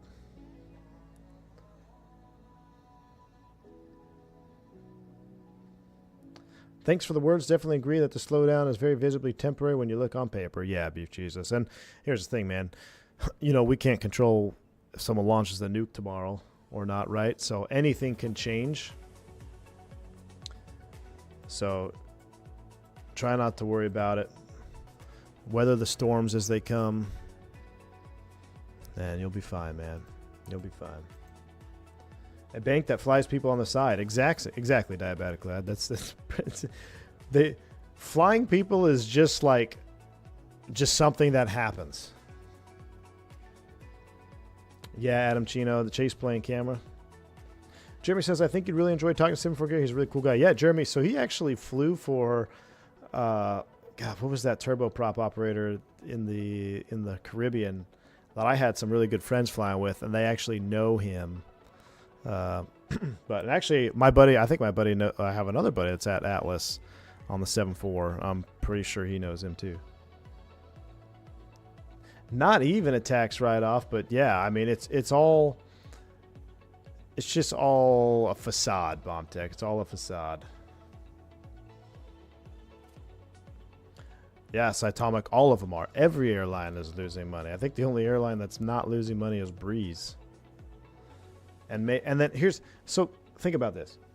Mesa Airlines, for 1 month, the first month in years, they post a profit. Hey, congratulations, we're profitable. We made a month of profit. Literally, the next month, they're furloughing pilots. Okay, that just sums up the industry. Okay, like, oh, we made money. We got too many pots here. We need to thin it out. Granted, they're only furloughing, I think, less than 100 or something, but it's just sums up the industry in a whole. 1 month, it's breaking news. We are profitable for the first time in years. Next month, breaking news. We got to furlough pilots. We got to trim the fat. It's like,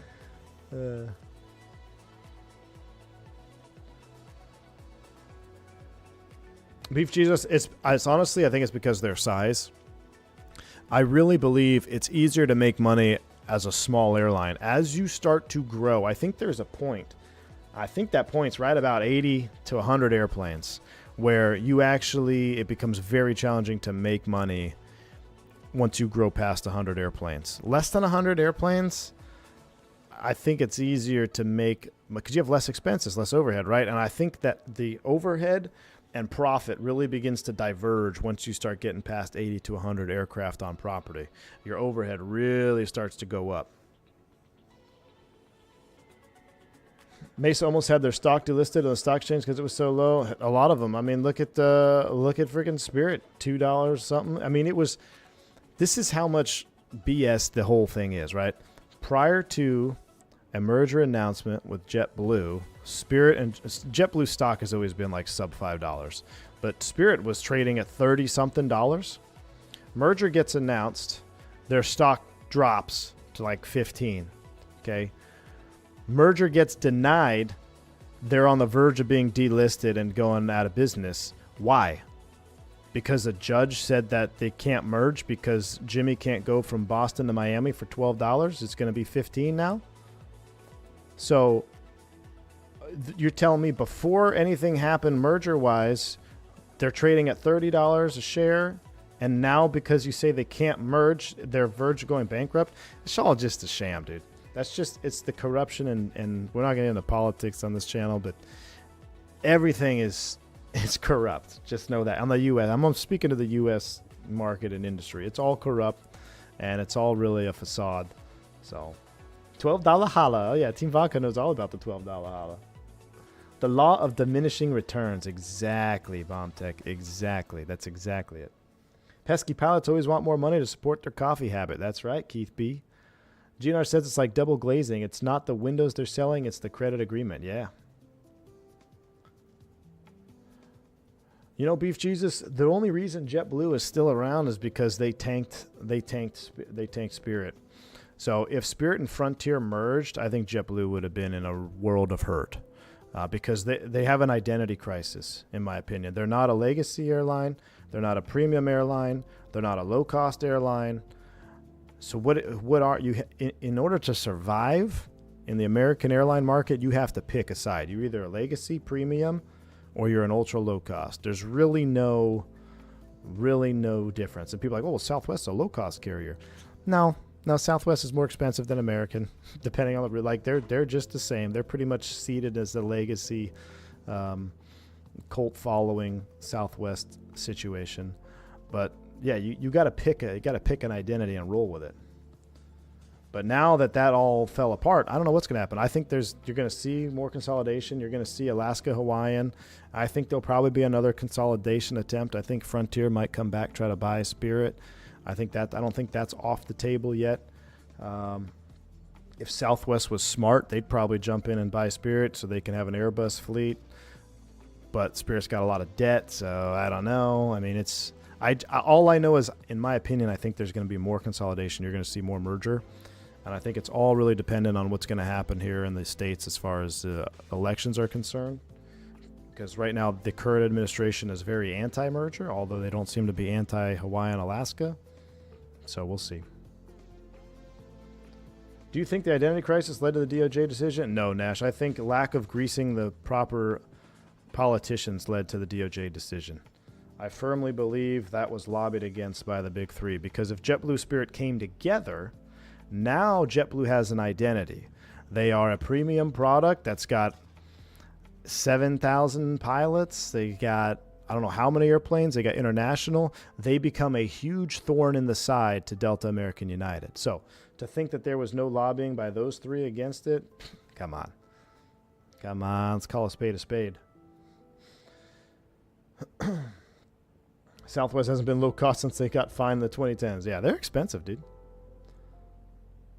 Don't they save money by only flying 737s? Yes, you save money as far as the training aspect is concerned. So, and maintenance, right? So if everything is the same, you don't have to have additional maintenance, additional sims, additional training programs. Everything is streamlined. However, in light of what Boeing has been doing, it's starting to cost them a lot of money. Think of the MAX delays, think of the MAX groundings, the money lost, airplanes not flying. So that's why I think it would be smart for Southwest to buy an all Airbus fleet like Spirit, because now you got two types. You can mix your fleet up, but now you also have the problem with the Pratt & Whitney Neos, right? So the Neos are being grounded. So it's just, there's no good option right now. There's just no good option. They want Airbus to diversify. Having an all 737 fleet is good when your 737 and Boeing is being good, but Boeing essentially screwed Southwest. Wendover had a recent video come up on why LCCs are struggling in the U.S. Spirit, Southwest, Wendover. I'll have to look at that one, Harris. I haven't seen that one. Imagine government nationalizing all airlines into one big government-controlled airline, and you were told to like it. And yes, yeah. I miss the days of TWA, US Air North. Yeah, me too, man. We'll just have one state-sponsored airline. We're not far off, dude. We're not far off. Where's my water bottle? Oh, there it is. Boeing assassin enters chat. What's the problem with the Pratts? They have metal contamination. So the high-pressure disc is prone to cracking. Now, they're trying to work on things to fix it and do on-wing inspections, but they just don't have parts and supply chain issues.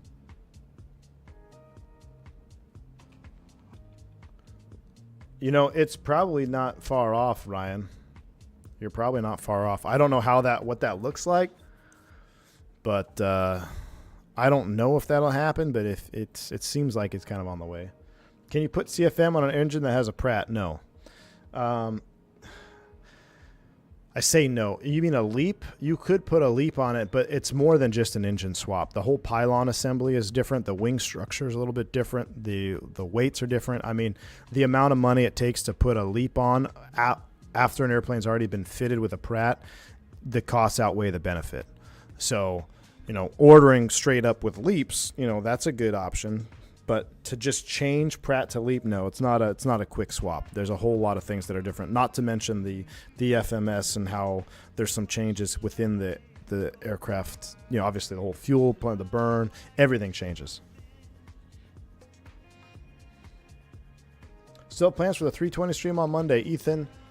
No. So I just picked up a trip on Sunday. I don't know if I'm going to do it or not. I picked it up because I was like, it's really... Oh, wait a second.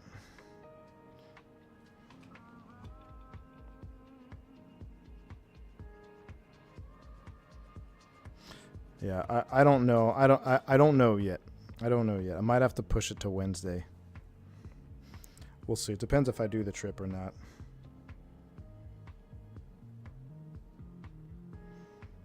I picked up a long 4-day trip, but it's really high credit, and it's not terrible. It does have some transcons in there, which I don't know about that. I like flying less than 4 hours.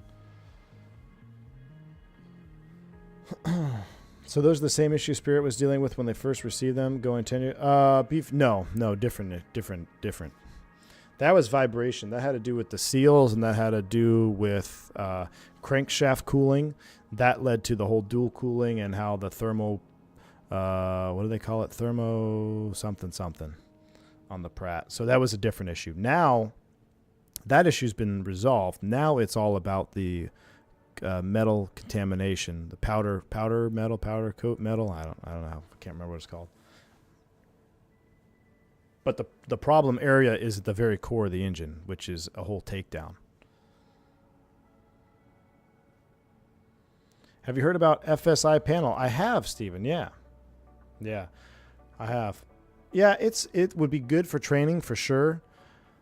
I probably will still use X-Plane, though, just because as far as the aerodynamics are concerned, when we start doing single-engine stuff, X-Plane still takes the cake there.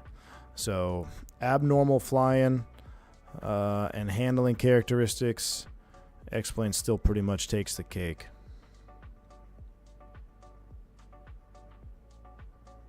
Yeah, Williams has. I think it has one. It was that one gate we were sitting at.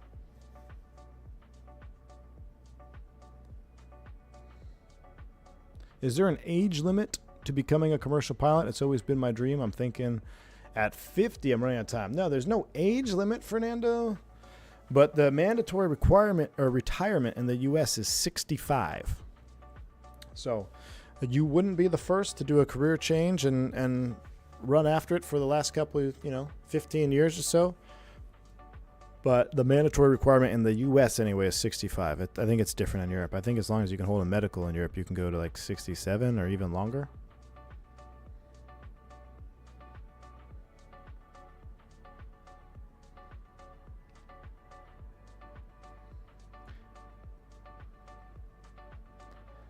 Oh, yeah, so my 2-day. Oh, let me get my other coffee. I'm going on to my second coffee now. I'm literally running on coffee. Yeah, I had a venti and now I'm having a grande. Is that bad for me? Yes. 3 hours of sleep, y'all. Hold on, let me see what the lunch is here real quick. And then we'll get into this 2-day. Kind of want a snack. Ooh, what did Miss V1 deliver? Ooh, a brownie. Man. That woman knows my heart. Ooh, a salad. a salad and a brownie. This is why I miss Airbus. What I need to do here for my desk is I need to be able to have an Airbus tray table. I need to buy one on like Amazon or go to a boneyard, get an Airbus fold-out tray table, and mount it to my desk somehow. Fly to Tist? Yeah, I've been to Tist, man. How to go around in Tist? No, I'm not going to eat now because I'm not going to be mean to you guys, but that's good.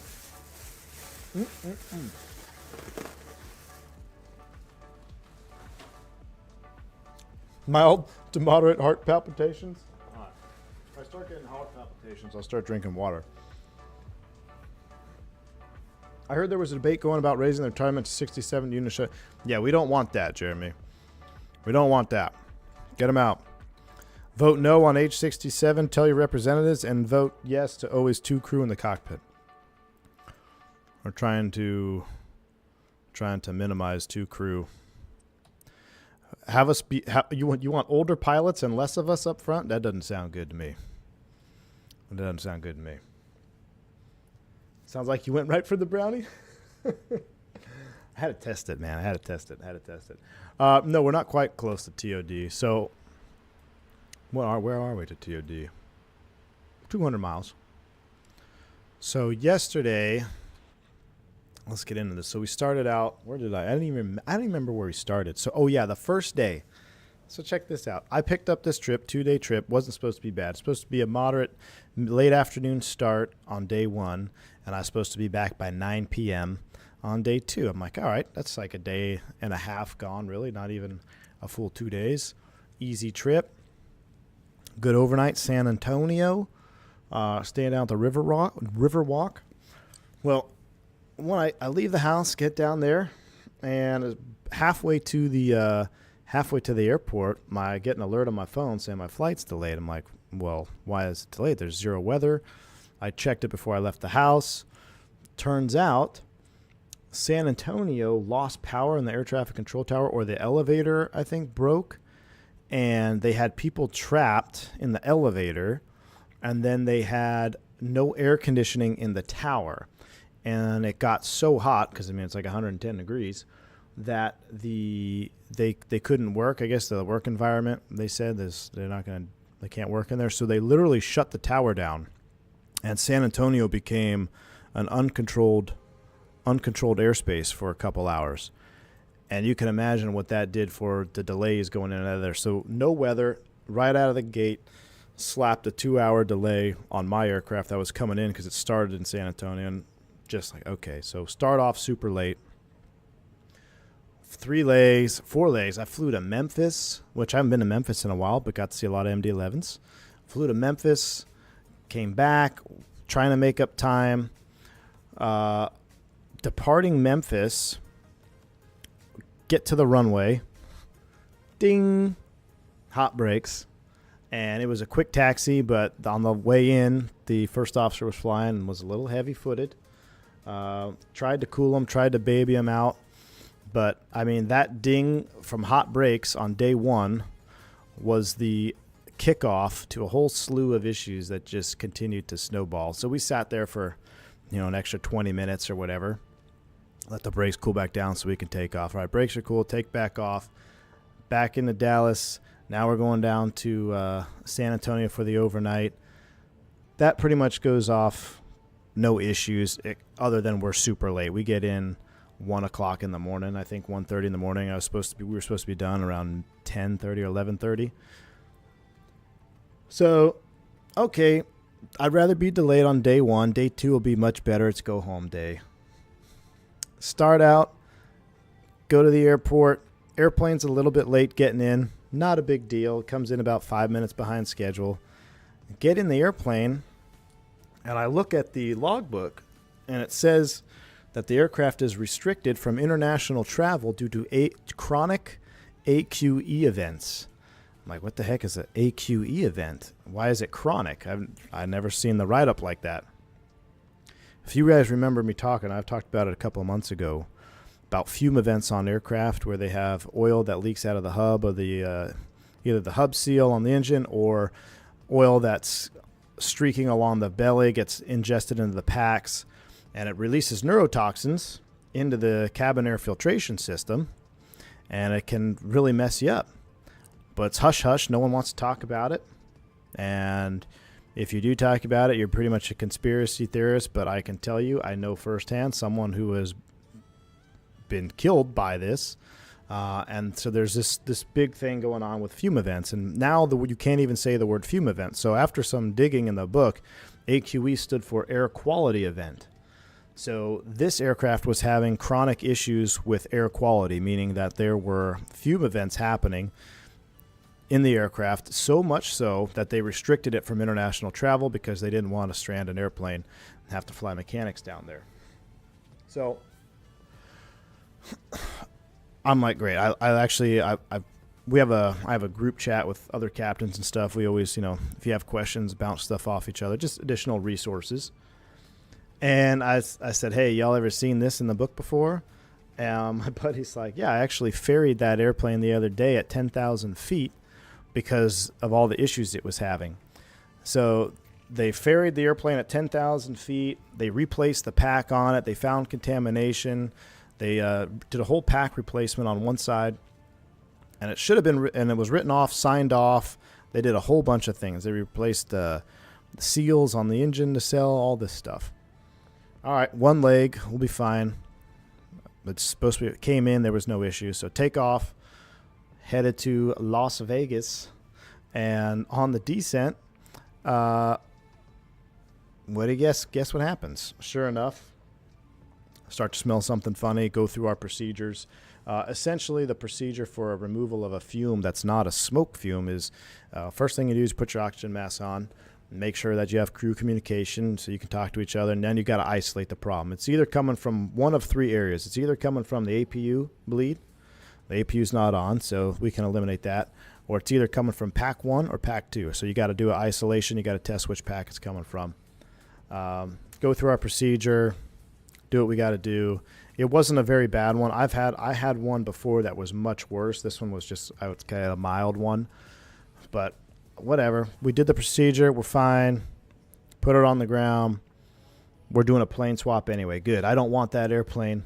One leg back to Dallas. Swap it. Let's get out of that airplane. So we're in Vegas now.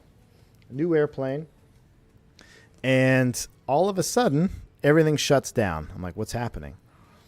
Well, if you don't remember yesterday, President Biden was in Las Vegas. He came down with COVID apparently. So he ended his speech and they were leaving Vegas at about 3:20 in the afternoon, which wasn't originally the plan. So whenever there's VIP movement, presidential movement on an airfield, the entire operation shuts down. So you can't, it's not even like takeoff and landing. I mean, you stop where you are. Everyone stops moving, you shut down, and it's 100% lockdown. So, by the way, side note, 43C in Las Vegas yesterday. Landed at 43C. I didn't even touch the brakes until 70 knots, and it was 325 degrees when we got to the gate. Side note there.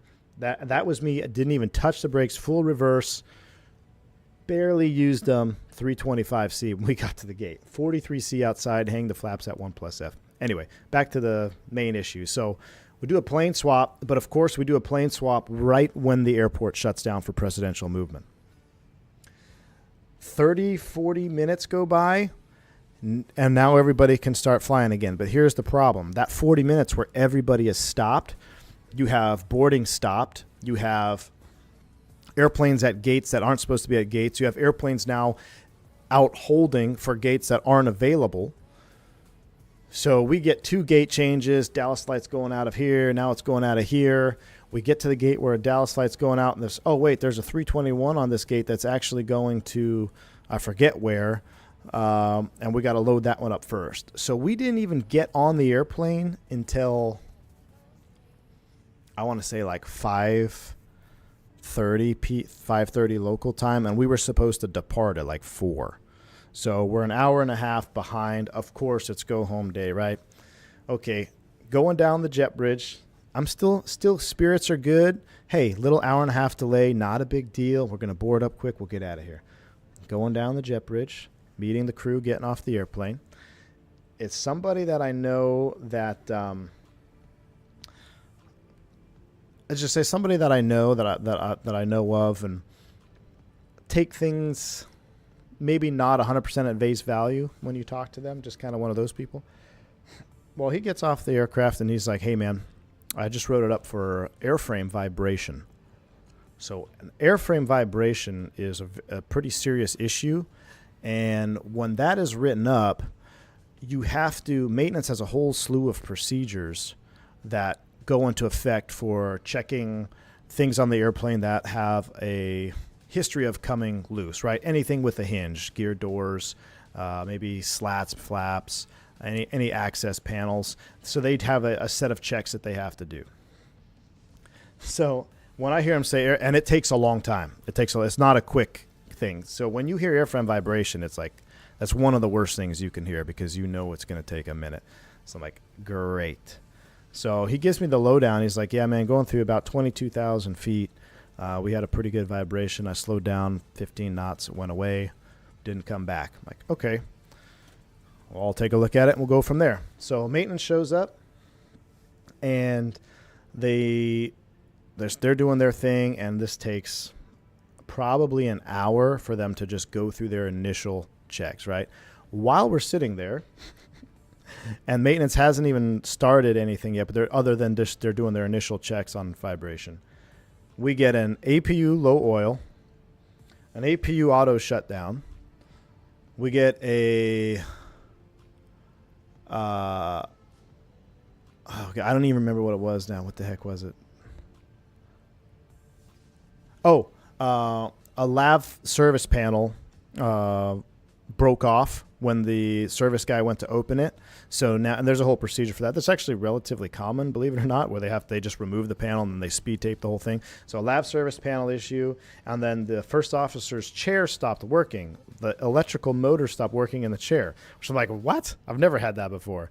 Tried resetting the breaker in the chair, that didn't work. So now there's a whole procedure. So now maintenance is deferring the electrical seat, working on the APU, working on the lav door, and doing the airframe vibration checks. I make a PA. We're all boarded up pretty much, ready to go. Get the APU running now. And 30 minutes turns into 45 minutes, turns into another. So now we're 2 hours late.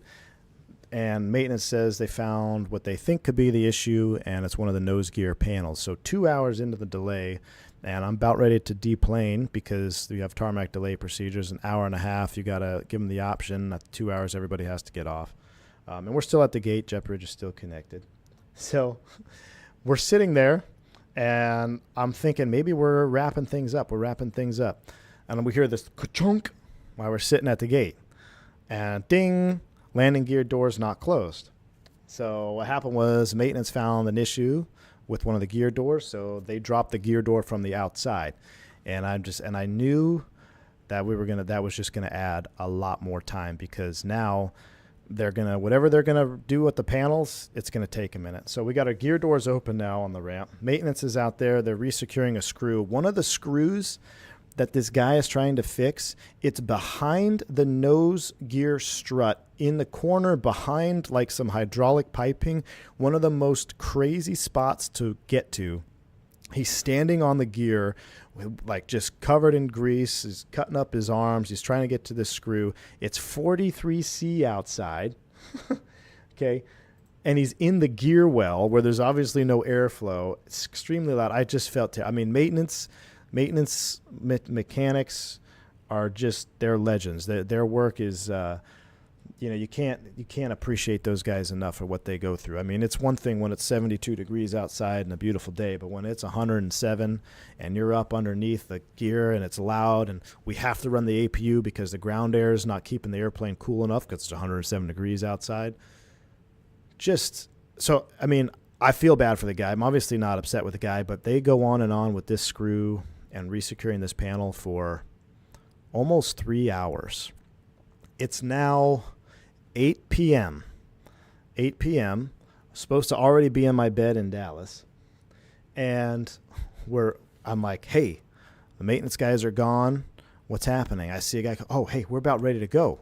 Let's do this. And we just let passengers deplane.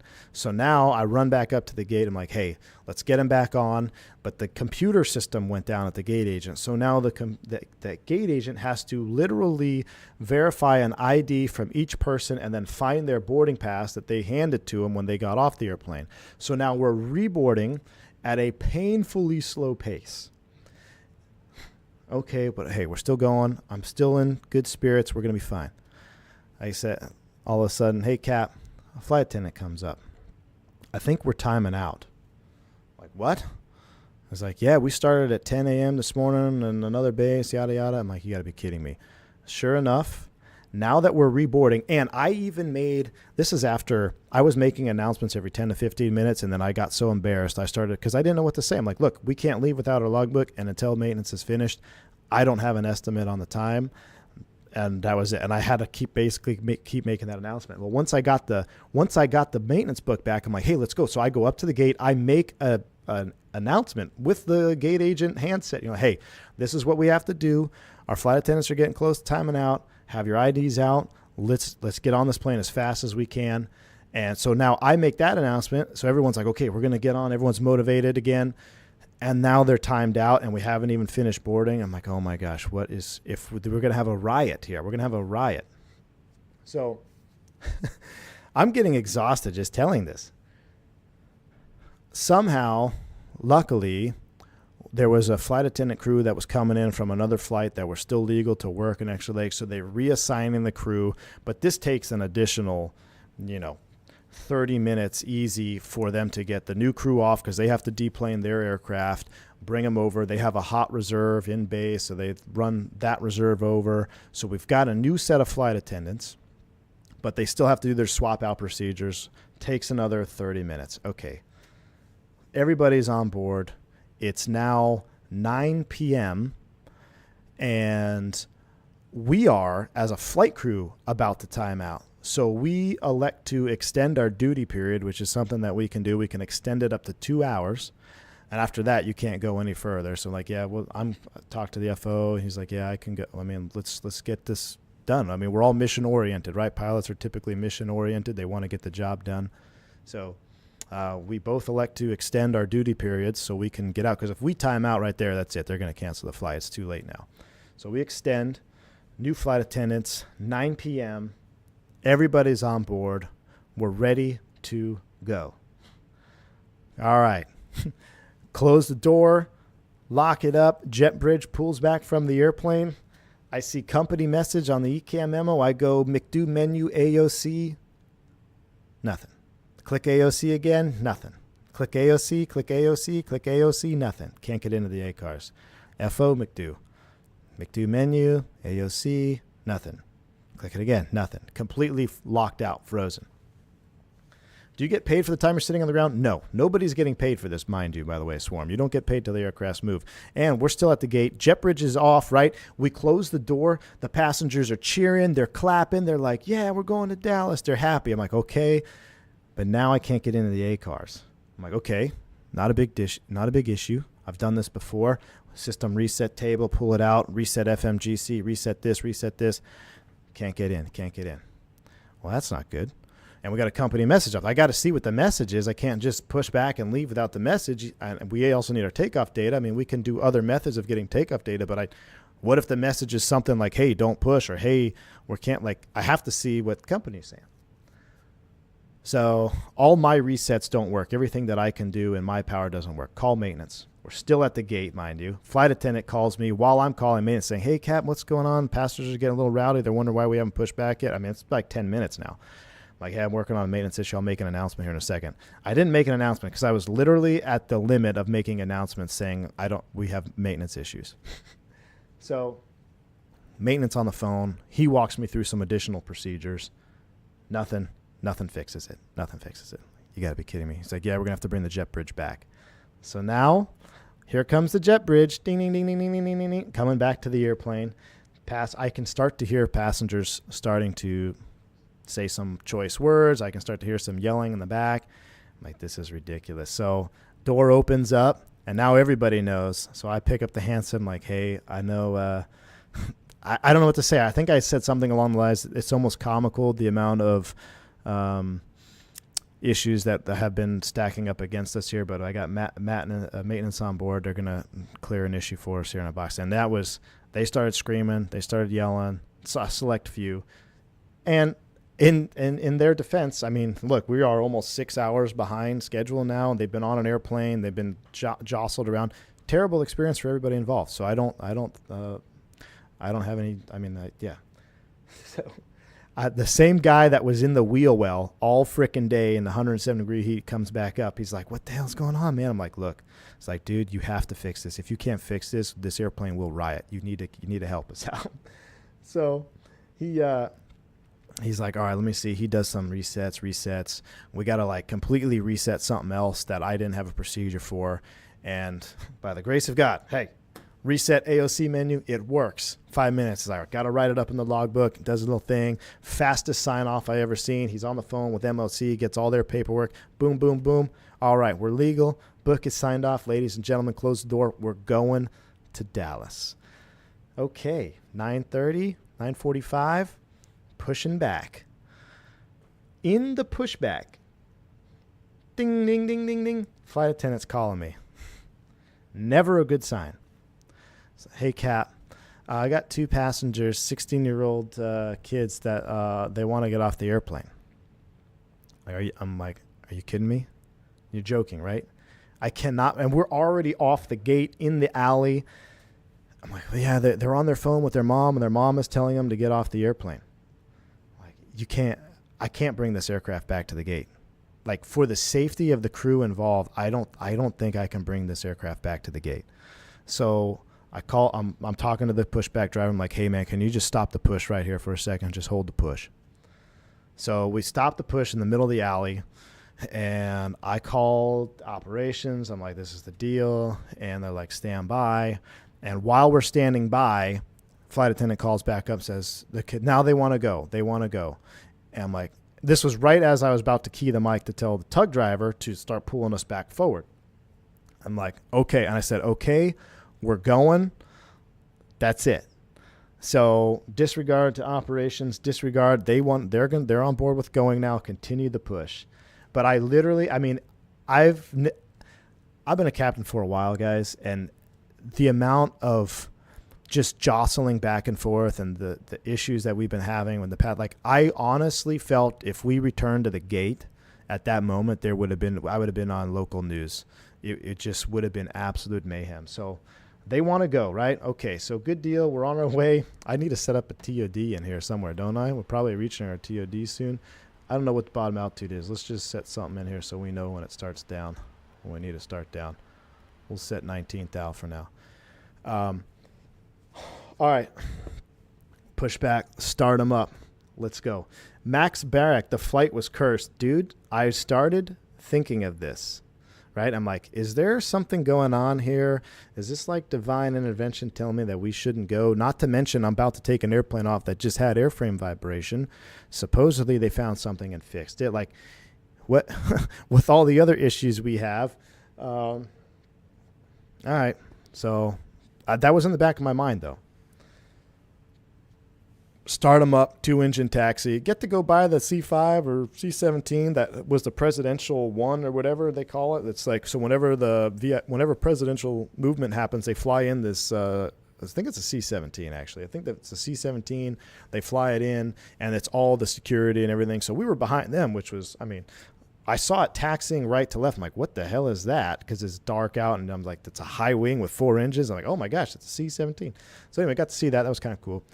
Taxiing down on the runway. All this time, you know, we're all checking everything. We're doing our checks. I look at our takeoff fuel. Min required 24.1, on board 24.4, or yeah, whatever it was, 300 pounds. Hey, we got 300 pounds before we got to do a fuel adjustment.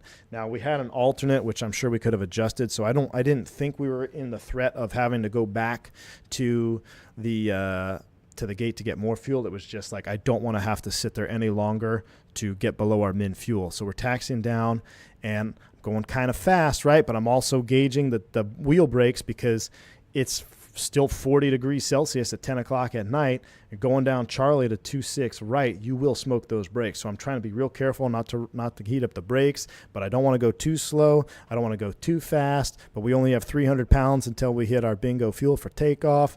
Get all the way down to the runway, and there's a Spirit in front of us, and I hear the tower controller tell them that they have to just hold position. It's going to be about 3 to 5 minutes for departing that C5 or C17, whatever it was, on the parallel.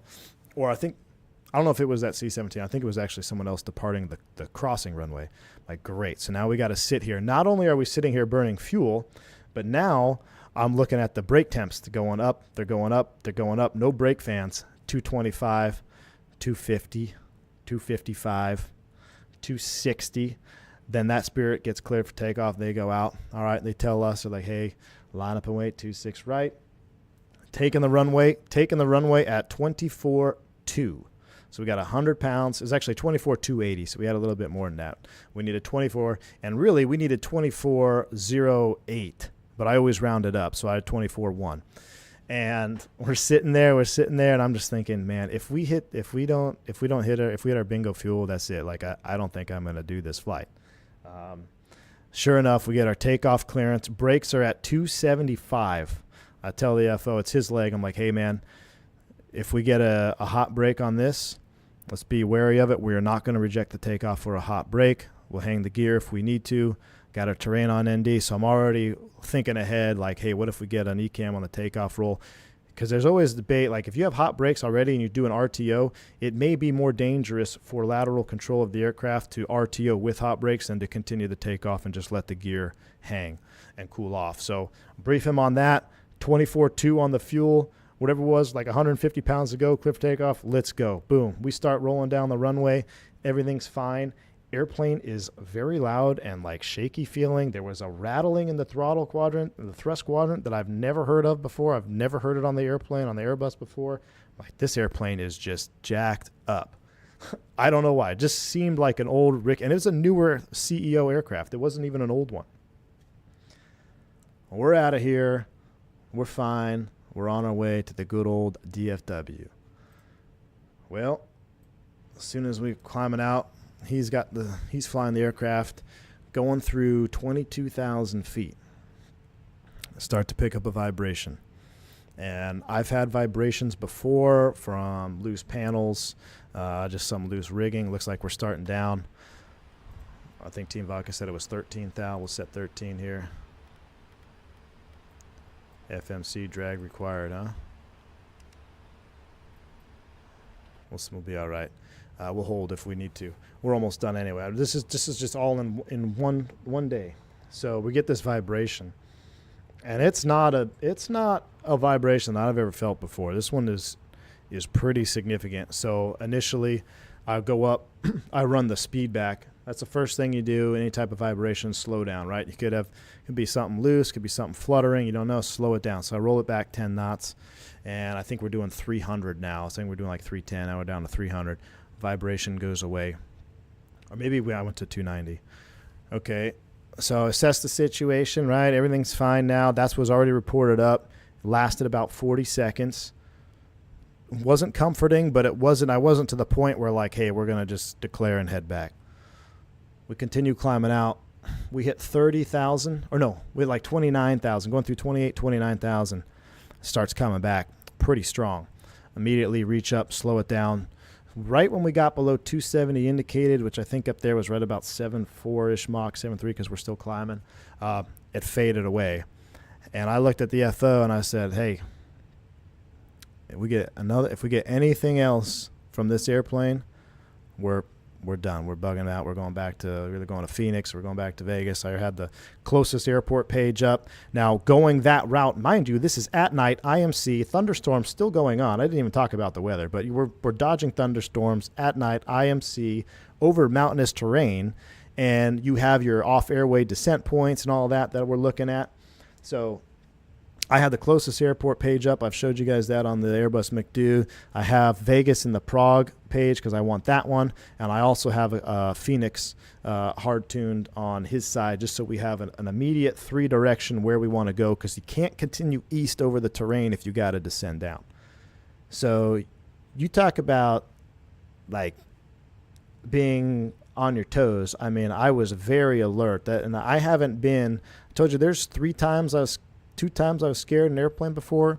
This is getting close to my 3rd time. I wasn't. If it would have happened again, I think I might have, really had some more emotions. But I mean, it was severe enough to the point where like that is not good. So I immediately started messaging started messaging maintenance. Took a ride up. I'm like, this aircraft's got to be grounded.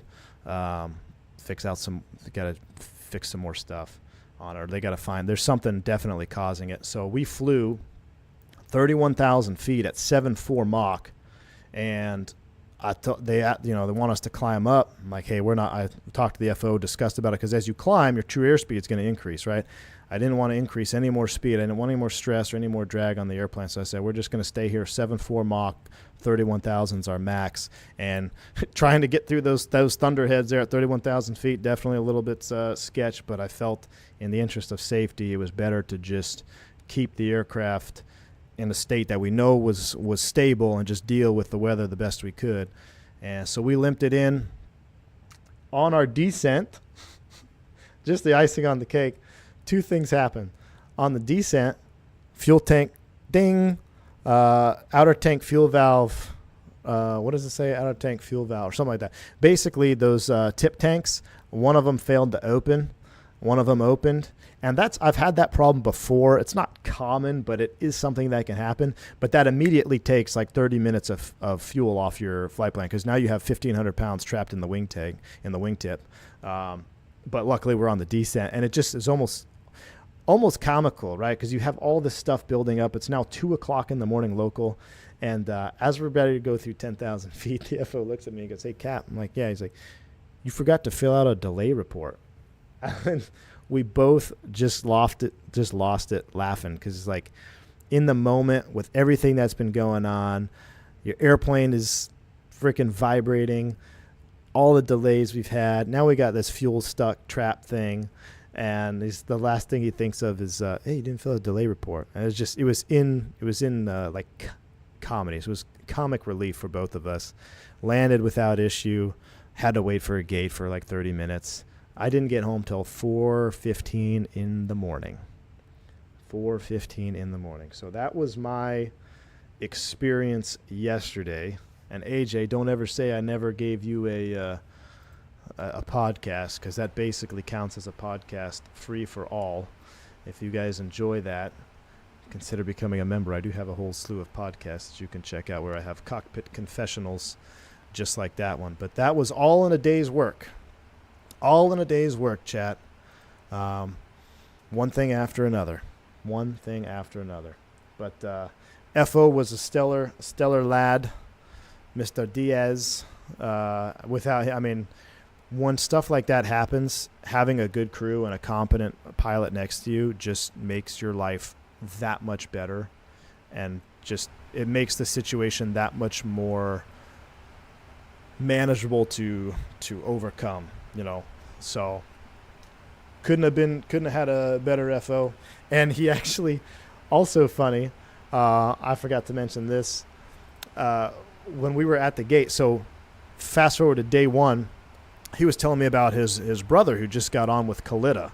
And he's like, you ever think about, flying freight? And I'm like, yeah, I did a little bit. It's not for me. He's like, state of the airlines, maybe I should think about putting my apps out to Kalita. I'm like, I don't know, man, whatever. Sure, your brother seems to like it, but schedules kind of suck, yada, yada. So that was discussion on day one. Day two, when we're sitting on the ground, 6 hours delayed, passengers about to riot, I was like, hey, Diaz, what's the name of that freight company your brother's working for? Are they hiring? Because it was it really makes you think. Days like that really make you think about, maybe freight's not so bad after all. What was the passenger reaction after landing?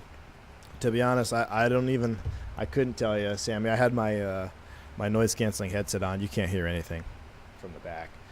They seemed actually, when we were deplaning though, so I stayed late. I stayed with the aircraft during deplaning because I wanted to talk to the mechanics and explain everything that we had witnessed, because a write-up is only as good as the write-up, but I wanted to actually talk to who was there. So I stayed late throughout the deplaning process, and everyone actually was pretty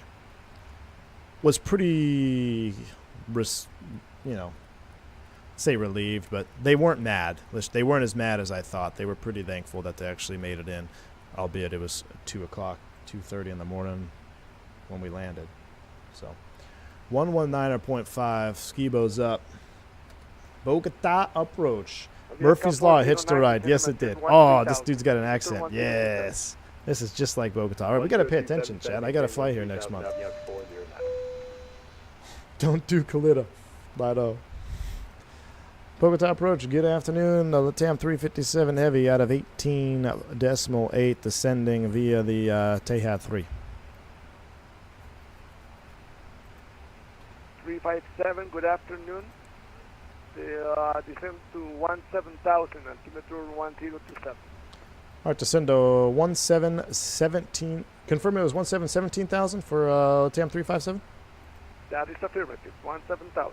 All right, descend to 17,000 for LATAM 357. All right, we're descending to 17,000. Let's do some work here. They were probably too tired to riot again. That's true. We're doing flaps 30, 140. November 254 clear to land, runway 14 left, wind 120 at 10. Man, we need a longer flight for Cockpit confessional days. Let's pull out the, not that. What am I looking for? I'm all confused here. Approaches. Avianca 409er, clear for ILS runway 14 left. Cleared ILS approach 14 left, Avianca 409. That's that MD-80. All right, 14 left.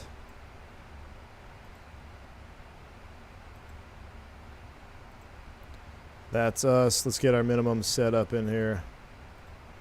Full screen me. 111.3, 135, and the min baro is going to be up there. 85.60. Woof.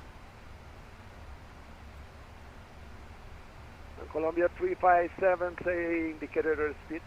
260 knots for Columbia 357. Okay, reduce to 250. Reduce 250 for the TAM 357. All right, 250 indicated. 250, we're leveling 17,000. Barrow mins are 8560, so that's 1,000. Columbia 357 after North 02, proceed direct ambit. All right, after Nord 02, proceed direct to Amviz. That's AM 357. All right, Yes, sir. there it is. Direct to, so Amviz. Boom, boom, execute. This is giving us basically straight up. All right, we're 17,000, direct Amviz. Sounds are coming up. Phil, thank you for the 5 Canadian Super Chat, man. Appreciate you. Thanks for the great story. Enjoy some boba tea. Boba tea. Phil, appreciate you, man. Thank you so much for the support, dude. All right, 17 is set. Our knit ref, we've still got to run this barrel up. 1, are you establishing the localizer 1 for right? I put FPV on. Let's go at 85. Establishing right now, 901. Okay, clear to land, runway 14 right, wind, Wow, you really have to 120 scroll at it? Will it go to 85? Clear to land 14 right, Swift flight 901. 5,000? 6,000? 7,000? 8,000. 8560. 1, 2, 3, 4, 5. 85. land 357, descend and maintain 13,000. Send a 1-3000. Let's down 357. 1-3000. We'll flight level change it.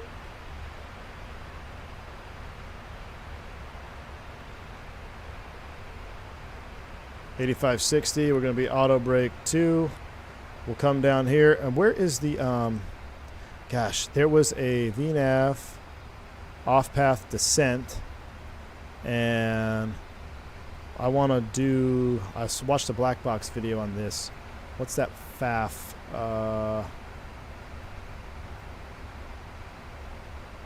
D5.0. Let's do Bogota. Well, are we going over Bogota? Land Amviz? 357, expect ILS Yankee 14 left. Expect ILS Yankee 14 left, down 357. Ooh, Yankee. What's that gonna do?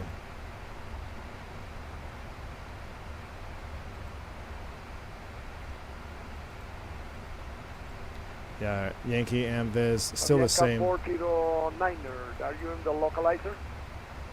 Establish on the localizer, Avion 8600 would be our 409, barrel. continue Still the straight in. approach, Different number missed 2 to approach. land, Different missed runway approach here. 14 left. Continue approach, Avion 409. Captain Geo. Geo, how you doing, man? Welcome back to Private Pilot, sir. Glad to have you on board. Hope you are well, my friend. All right, same 254 mins. Charlie Lima, report runway Different vacated. missed. For runway vacated, 254 Charlie Lima. Alice Yankee.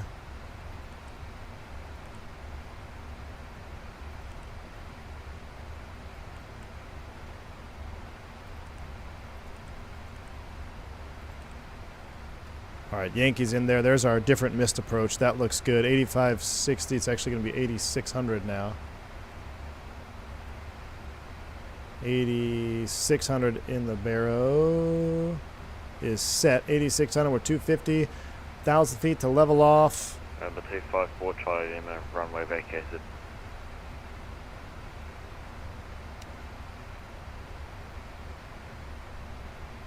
November 254 Charlie Lima, thank you. Do you know your parking position? Amviz at Yeah, we'll be 13. going to Bravo 13. Okay, taxi to the run. There's That's 13,000. All right, let's get flight recorder up. Avianca 409er, clear to land, runway 14 left, wind 120 at 10. The land 14 left, Avion I 409. knocked my camera down line a little bit when I got up earlier. It's close enough. Approach, hello, Air 10 at 72. Start Gs. Is descending. Pit a long time. Hope all's well with you and the fam. Geo, same Air to you, Canada my man. Same to you. Hope you're well, buddy. 72, Royal, descend and maintain 17,000. Altimeter is 1027. All right, G's right is up and now, running. use speed 2230. Yeah, we'll throw fly live up Descend there and too. maintain flight level 170. Offset. Slow down. All right, we're at 13,000 feet. 0, Cams are up. Canada. Recorder is ready. G's is on. Our minimum is set. You don't have your flight plan. I don't have your flight plan right here, please. 30 and 140 on the speed. Ambis, Air Canada. Checklist, descent, recall notes, auto brake 2, check landing data, VREF minimums are set, approach briefing. You guys have any questions? No questions. Altimeters are set. Landing checklist, speed brake. We'll arm that, gear and flaps. I'll leave that down so I remember. Here we go, flying into the 901, juice. report runway vacated, please. Flying into the Cali Simmer. You arrived at the perfect time. Welcome on board, Cali Simmer. What was that direct to? Over again, Air Canada 7262. Air Canada 7262, direct Alpha Mike Victor Echo Sierra.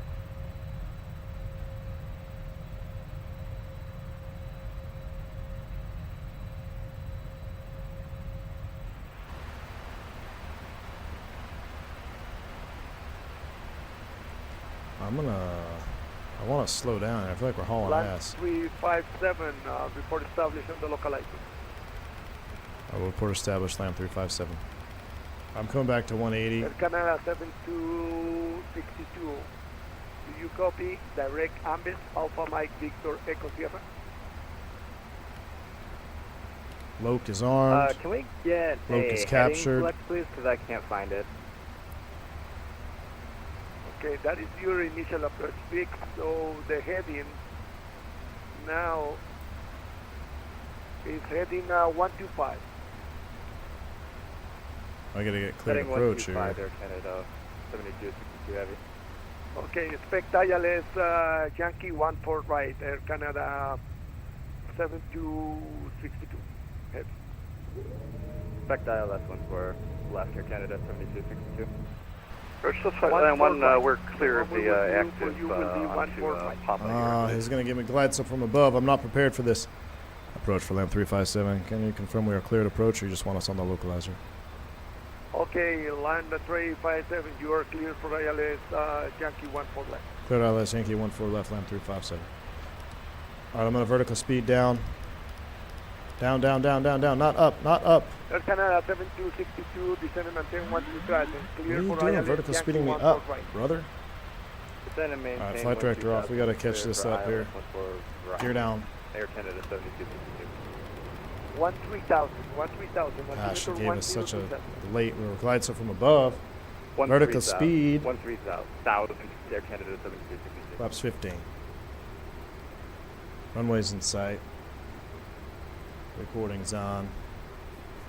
Bogota approach, United 217, request delivery clearance for... Nothing like being high and fast in Bogota. This is a Okay, recipe United, standby 1.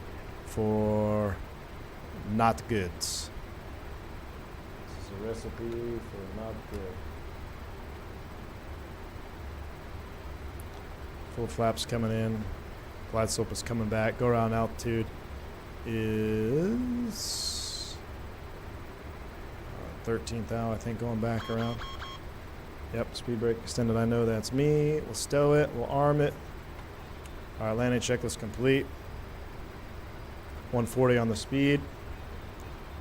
All right, we're looking good now. We got to get all our lights on. That's what happens when we have story time, y'all.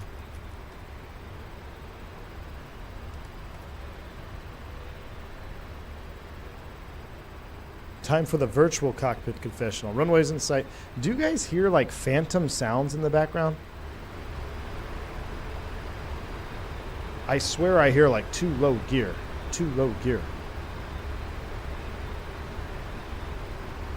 2,500. Do you hear that?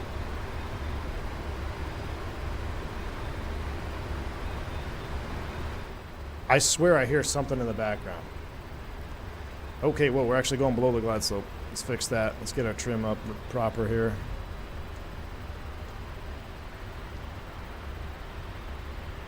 You don't hear that? Approach, delivery I swear I hear it. Jesse hears it. It's a weird loop sound. Train, pull up. Yeah, exactly. It's a loop sound. 409, you know your I hear a parking loop position? sound. Real faint. Please, Avion 409. All right, Autopilot's off, auto thrust is on, we're Alpha, speed mode. We learned about that in the Mike, green dot Fenix, video. So auto thrust is, or auto throttle's in speed mode. That's good. Alpha, Mike, We're on the Echo, slope. stand 1 Landing 3 checklist Alpha, complete. 47. Everything is set up. Let's go ahead and do this. 901, do you know your parking position? Yeah, parking spot 29. Is it Okay, VREF keep plus it 5? straight, take Bravo. Bravo and Bravo 6. Give it 5 extra knots on there. All right, straight ahead on Papa, Bravo 6 to stand, for flight 901. United 217. Digital Merc, you hear it? Okay, so I'm not crazy. I just received. Cabin's ready. Alright, we got high there real fast. This is not going to be a good landing, Chad. When you have a bad approach, unstable 357 approach. clear to land runway 14 left. Wind 120 at 12. Clear to land 14 left, Tam 357. Air Canada 1,000 feet, we're 72, correcting on the glide you slope. are out of the localizer. Please maintain 13,000. Once Speed brakes 3,000, on. I give you a vector to join the localizer. 15,000, Air Canada 7262.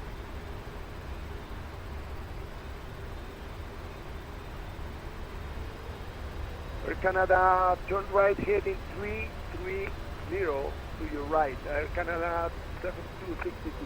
Maintain 13,000. Turn right 300. Approaching Air Canada minimums. 72. Landing. Minimums. 400. Alright, so flaring a little bit early is a benefit here. Whoa, whoa, whoa, whoa, whoa. Sync whoa. rate. Sync rate check. A little bit of a wind situation there. Still 2 whites. We're looking good. 100. Easy there, auto thrust. Easy there, auto thrust. 50. 30. 20. Land 357, report runway blockade. 10. 5.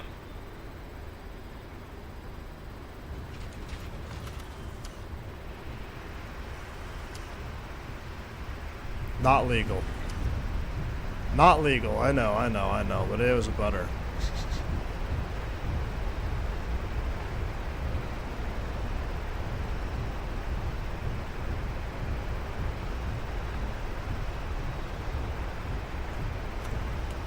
Manual brakes.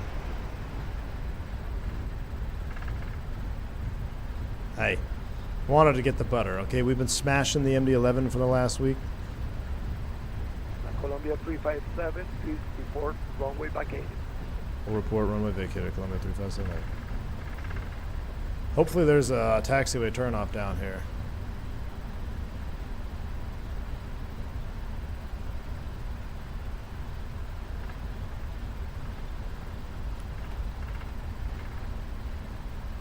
Air Canada 7262, fly heading 315. Sorry, buddy. 315.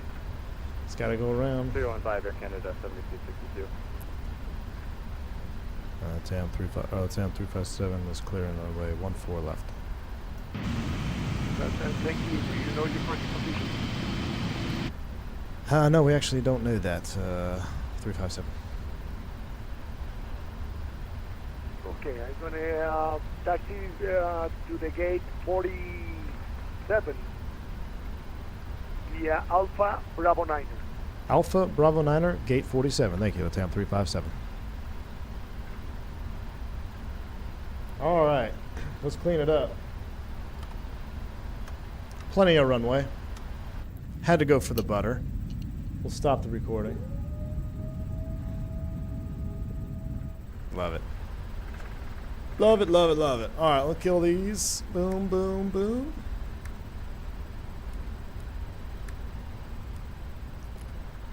Oh, that's not the center line. Bogota approach, I'm going to disconnect. 1 minute, I need to update the IRAC in Navigraph. Roger. Please prepare to copy this phone number. Hi. Listen, in Bogota, sometimes we land in touchdown zone, sometimes we don't. Is this a default Bogota? I thought I had a scenery here. I thought I had a scene right approach, here. Apparently I do not. Bianca 1102 on stand. I swear I have a Bogota scene. Request I have accurate to Guayaquil. Guayaquil. Bianca 102, Roger, good afternoon. Expect PDG.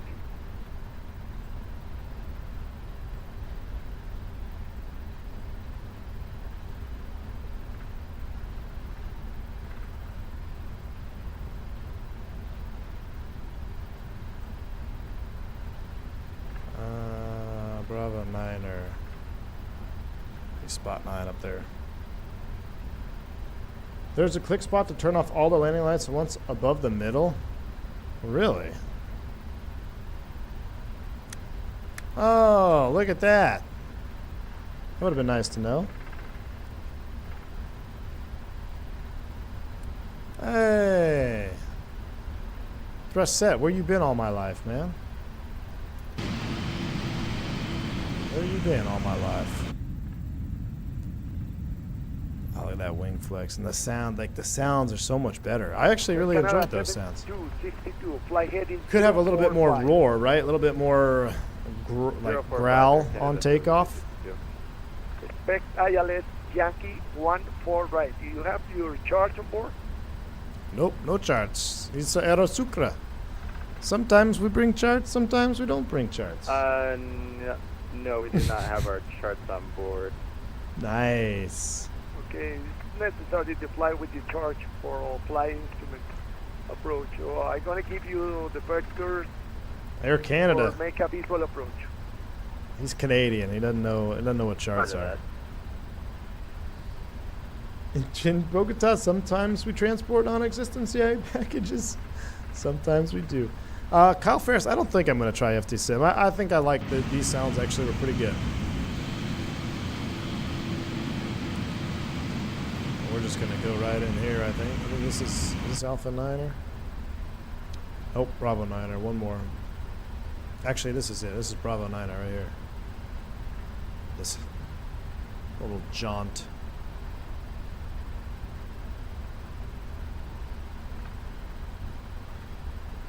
We'll do this and we'll park right over here. Bogota approach, good afternoon. FedEx 14 Heavy descending out of 19, Ooh, FedEx 14 Heavy. Hopefully it's an MD-11. By one, please. Air Canada 7262, fly heading. Yeah, Thrust set. The approach sounds are pretty good. Immediately firing 120. 120, Air Canada 7262. FedEx 14, I'm sorry, good afternoon. Descend and maintain 17,000 altimeter 1027. I guess this is a payware. Is this payware? It says El Dorado. FedEx 14 Heavy. If this is a payware scenery, this is a little mid. This is definitely mid if this is payware. FedEx 14, reduced to 220 knots. 220 knots, FedEx 14 Heavy.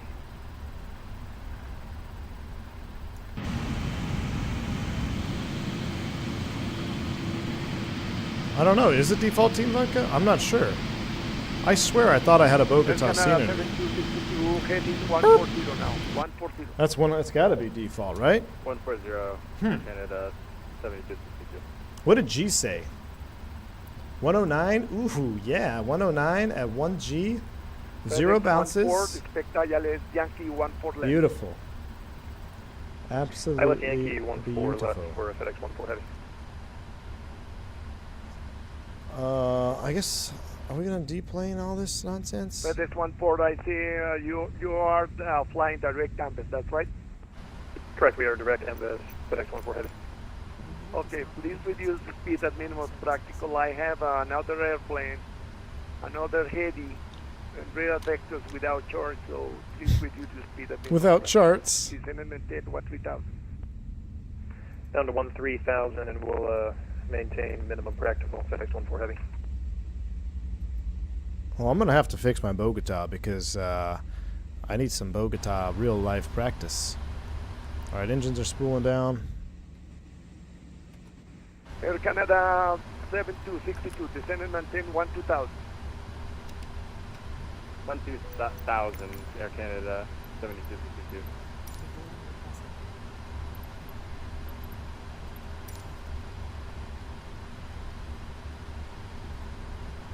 Ground ops. Disarm. Air Canada 7262, heading 135. Taxi lights still on. 135, Ladies and gentlemen, Air Canada, welcome 7262. to Skibo, Bogota. Now, it's not the prettiest approach or landing, but y'all wanted to have story time, so we got behind the airplane. That's all right. We still buttered it. Now we're going to have to go crash the MD-11 tomorrow. Yeah, this is definitely... Canada 7262, descend and maintain 10,000. Yeah, this is definitely going to be default then, huh? Look at that. 10,000. That's Air definitely Canada, default. 7262. There's the Avianca. FedEx There's a 14 7-3. clear ILS Yankee 14 All right. left. Do we wait for the MD-11? Clear for ILS Yankee 14 left approach FedEx I think 14 heavy. I think we got to wait for the MD-11, right? We wait for how far out is he? Let's go a little bit faster. I noticed FC Tim sound pack auto brake sound is gone. Oh, you know what? I think I've actually heard of someone having that issue. It may be an FT sim Canada issue. 7262. You are 10 miles On from, that flight, oh, he's 20 miles? threshold runway 14 Jeez, right. that's going to take a while, isn't it? Let's just do replay. He's behind Air Canada, and Air Canada is lost. All right, I'll tell you what. We'll just do replay. And then maybe when we're done watching our replay, he'll be good to go. Canada 7262, continue your descent to 9,000. Report runway side. Continue descent to 9,000, Air Canada 7262. Report runway side, please. We have the runway in sight. Okay, now you are clear to land runway 14 right. Wind 120 at 10. This Air Canada guy. 7262. I almost want to wait for him to land. Air Canada 7262. Hold on. Let's go back to let's go back to there's state. Oh, it's in the MCDU. Don't forget your charge on board, Air Canada 7262. Will do. Thank you for the help. Sorry for all the commotion. Okay. Okay. FedEx 14 report established on the localizer 14 left. We got to see his landing. FedEx 14 heavy. How far out is he?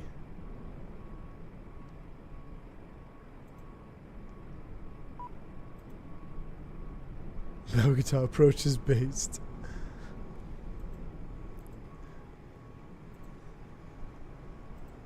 Let me see. He's on 14 right.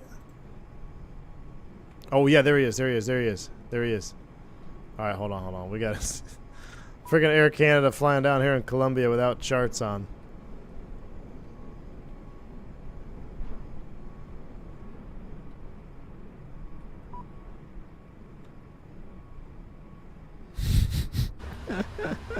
I just want I'll tell you what, let's just do this, and then I'm just gonna reset GSX because I don't want to deal with them. Restart Kutao. There you go. All right, let's watch this guy's landing. You might want to go further down the runway. What is he in? A 7.6? He's got to be, or no, is he in a 200? He's in a 777-200.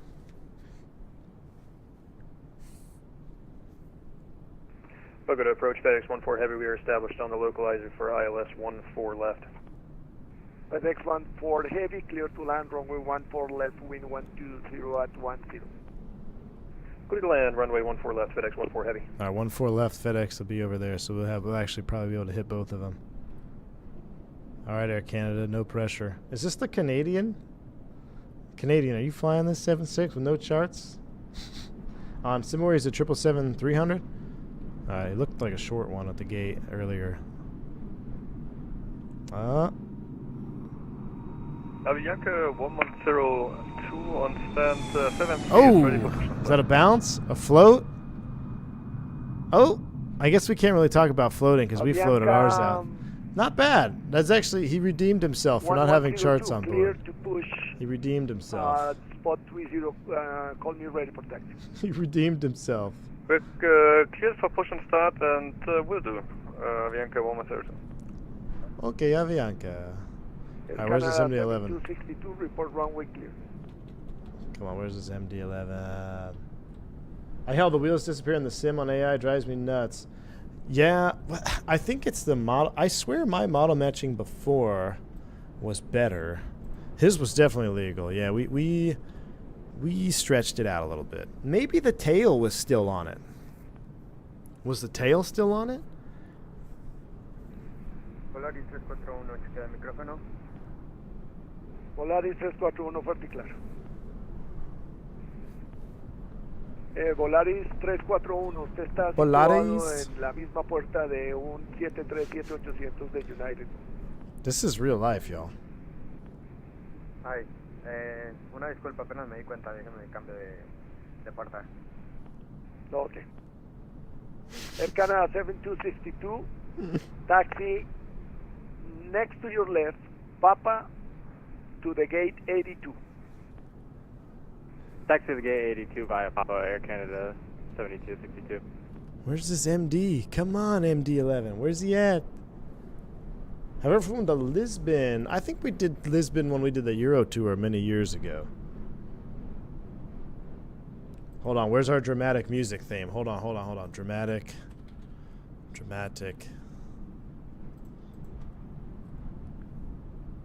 Suspenseful.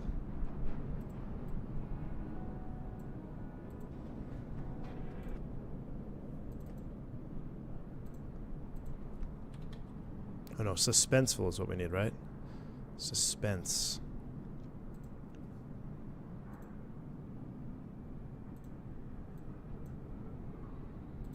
There he is, chat. There he is. MD-11.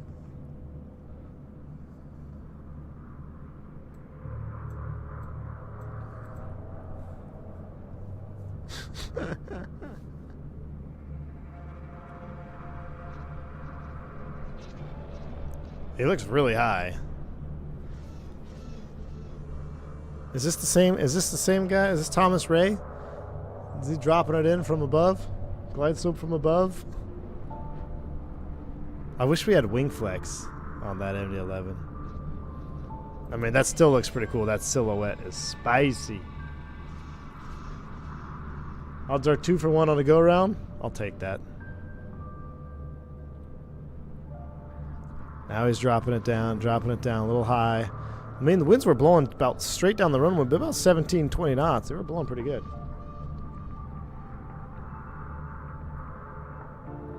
Gosh, that profile, though, it does look good, huh? Tri-jets for the win. All right, hang on to it. Watch that sink rate. High density altitude. We didn't even talk about that. Bounce it. Man, he's coming in low. Ooh!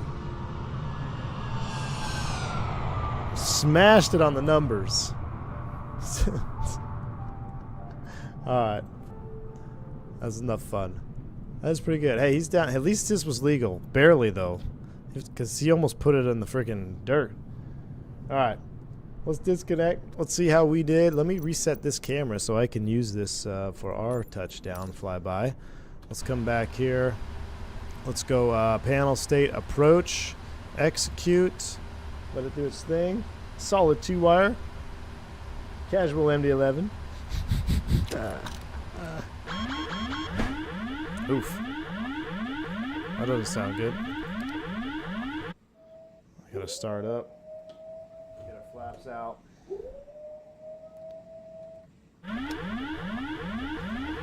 Engines are starting up. And Attica, you were the Air Canada? Dude, where's your charts, man? Where's your charts, bro?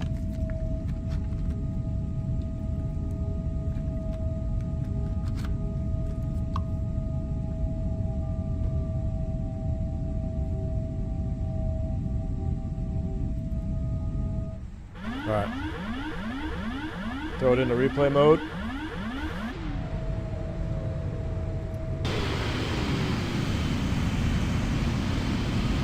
Beautiful. We'll let it load in here. Oh, there we go. Kill that autopilot warning. Gears down. Flaps coming to 30.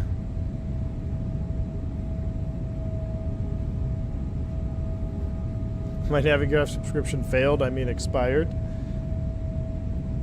it'd be pretty tough to fly in the on a network, no charts, especially in Colombia. All right, flaps are down. I'll let that replay play out for the end. Let's see how this touchdown was. Look at that leading edge though is so juice. Man, I can't wait to take the 727 out of here. We might have to start a Aerosucra VA on the 72 drops and just fly literally out of Bogota.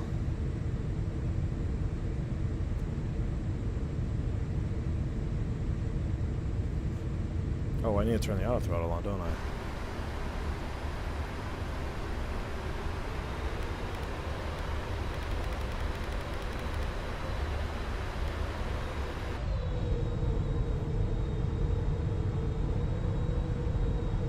I get that stutter.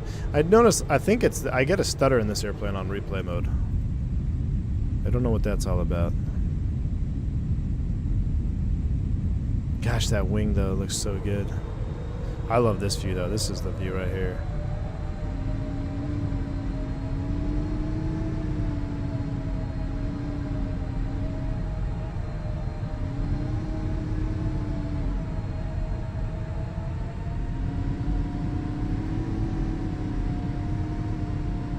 High density altitude, want to flare a little bit early. I just, unstable landing, unstable approach leads to an unstable landing.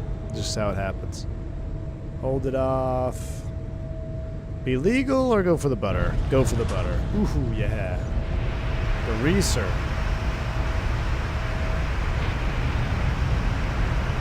Let's see where we touch down at. Let's see.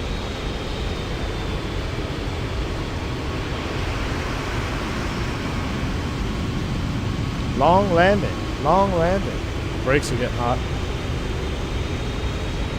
Right there. Well, so, okay. So, if you remember, what really screwed this was on final, the engines really spooled up. Sync rate.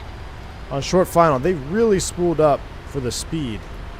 We had a lot of extra energy. That's what caused it. Auto thrust. Auto thrust caused the long landing. Should have done manual thrust. Let's see. Oh, man.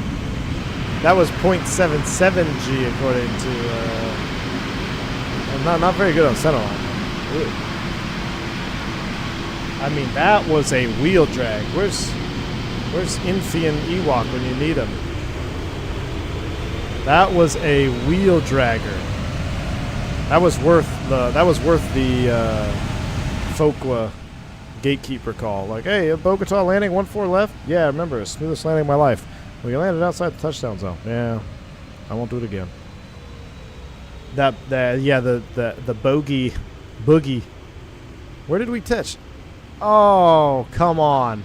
It's basically on the ground. Look, the tail of the airplane is still over the last stripe. So, technically, chat,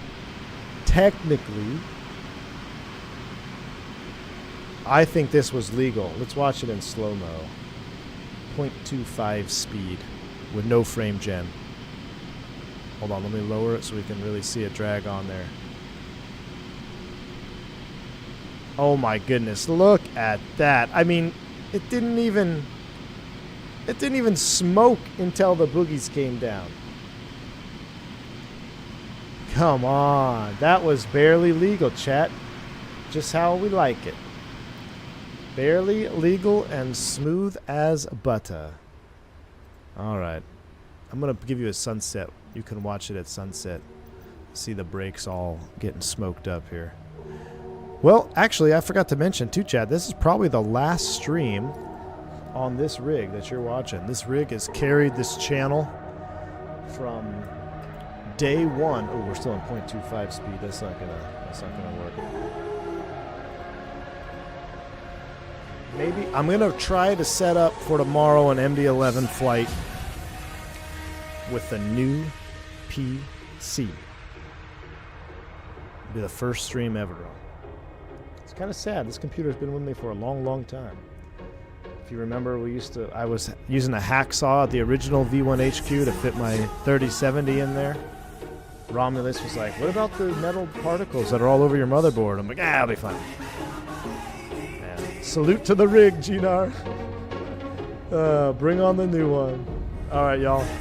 I'm not sure when the stream will happen. Like I said, it's going to take some setting up and stuff. So just keep an eye on the Discord. Keep an eye on the alerts. I really enjoyed this one. I hope you guys enjoyed that flight.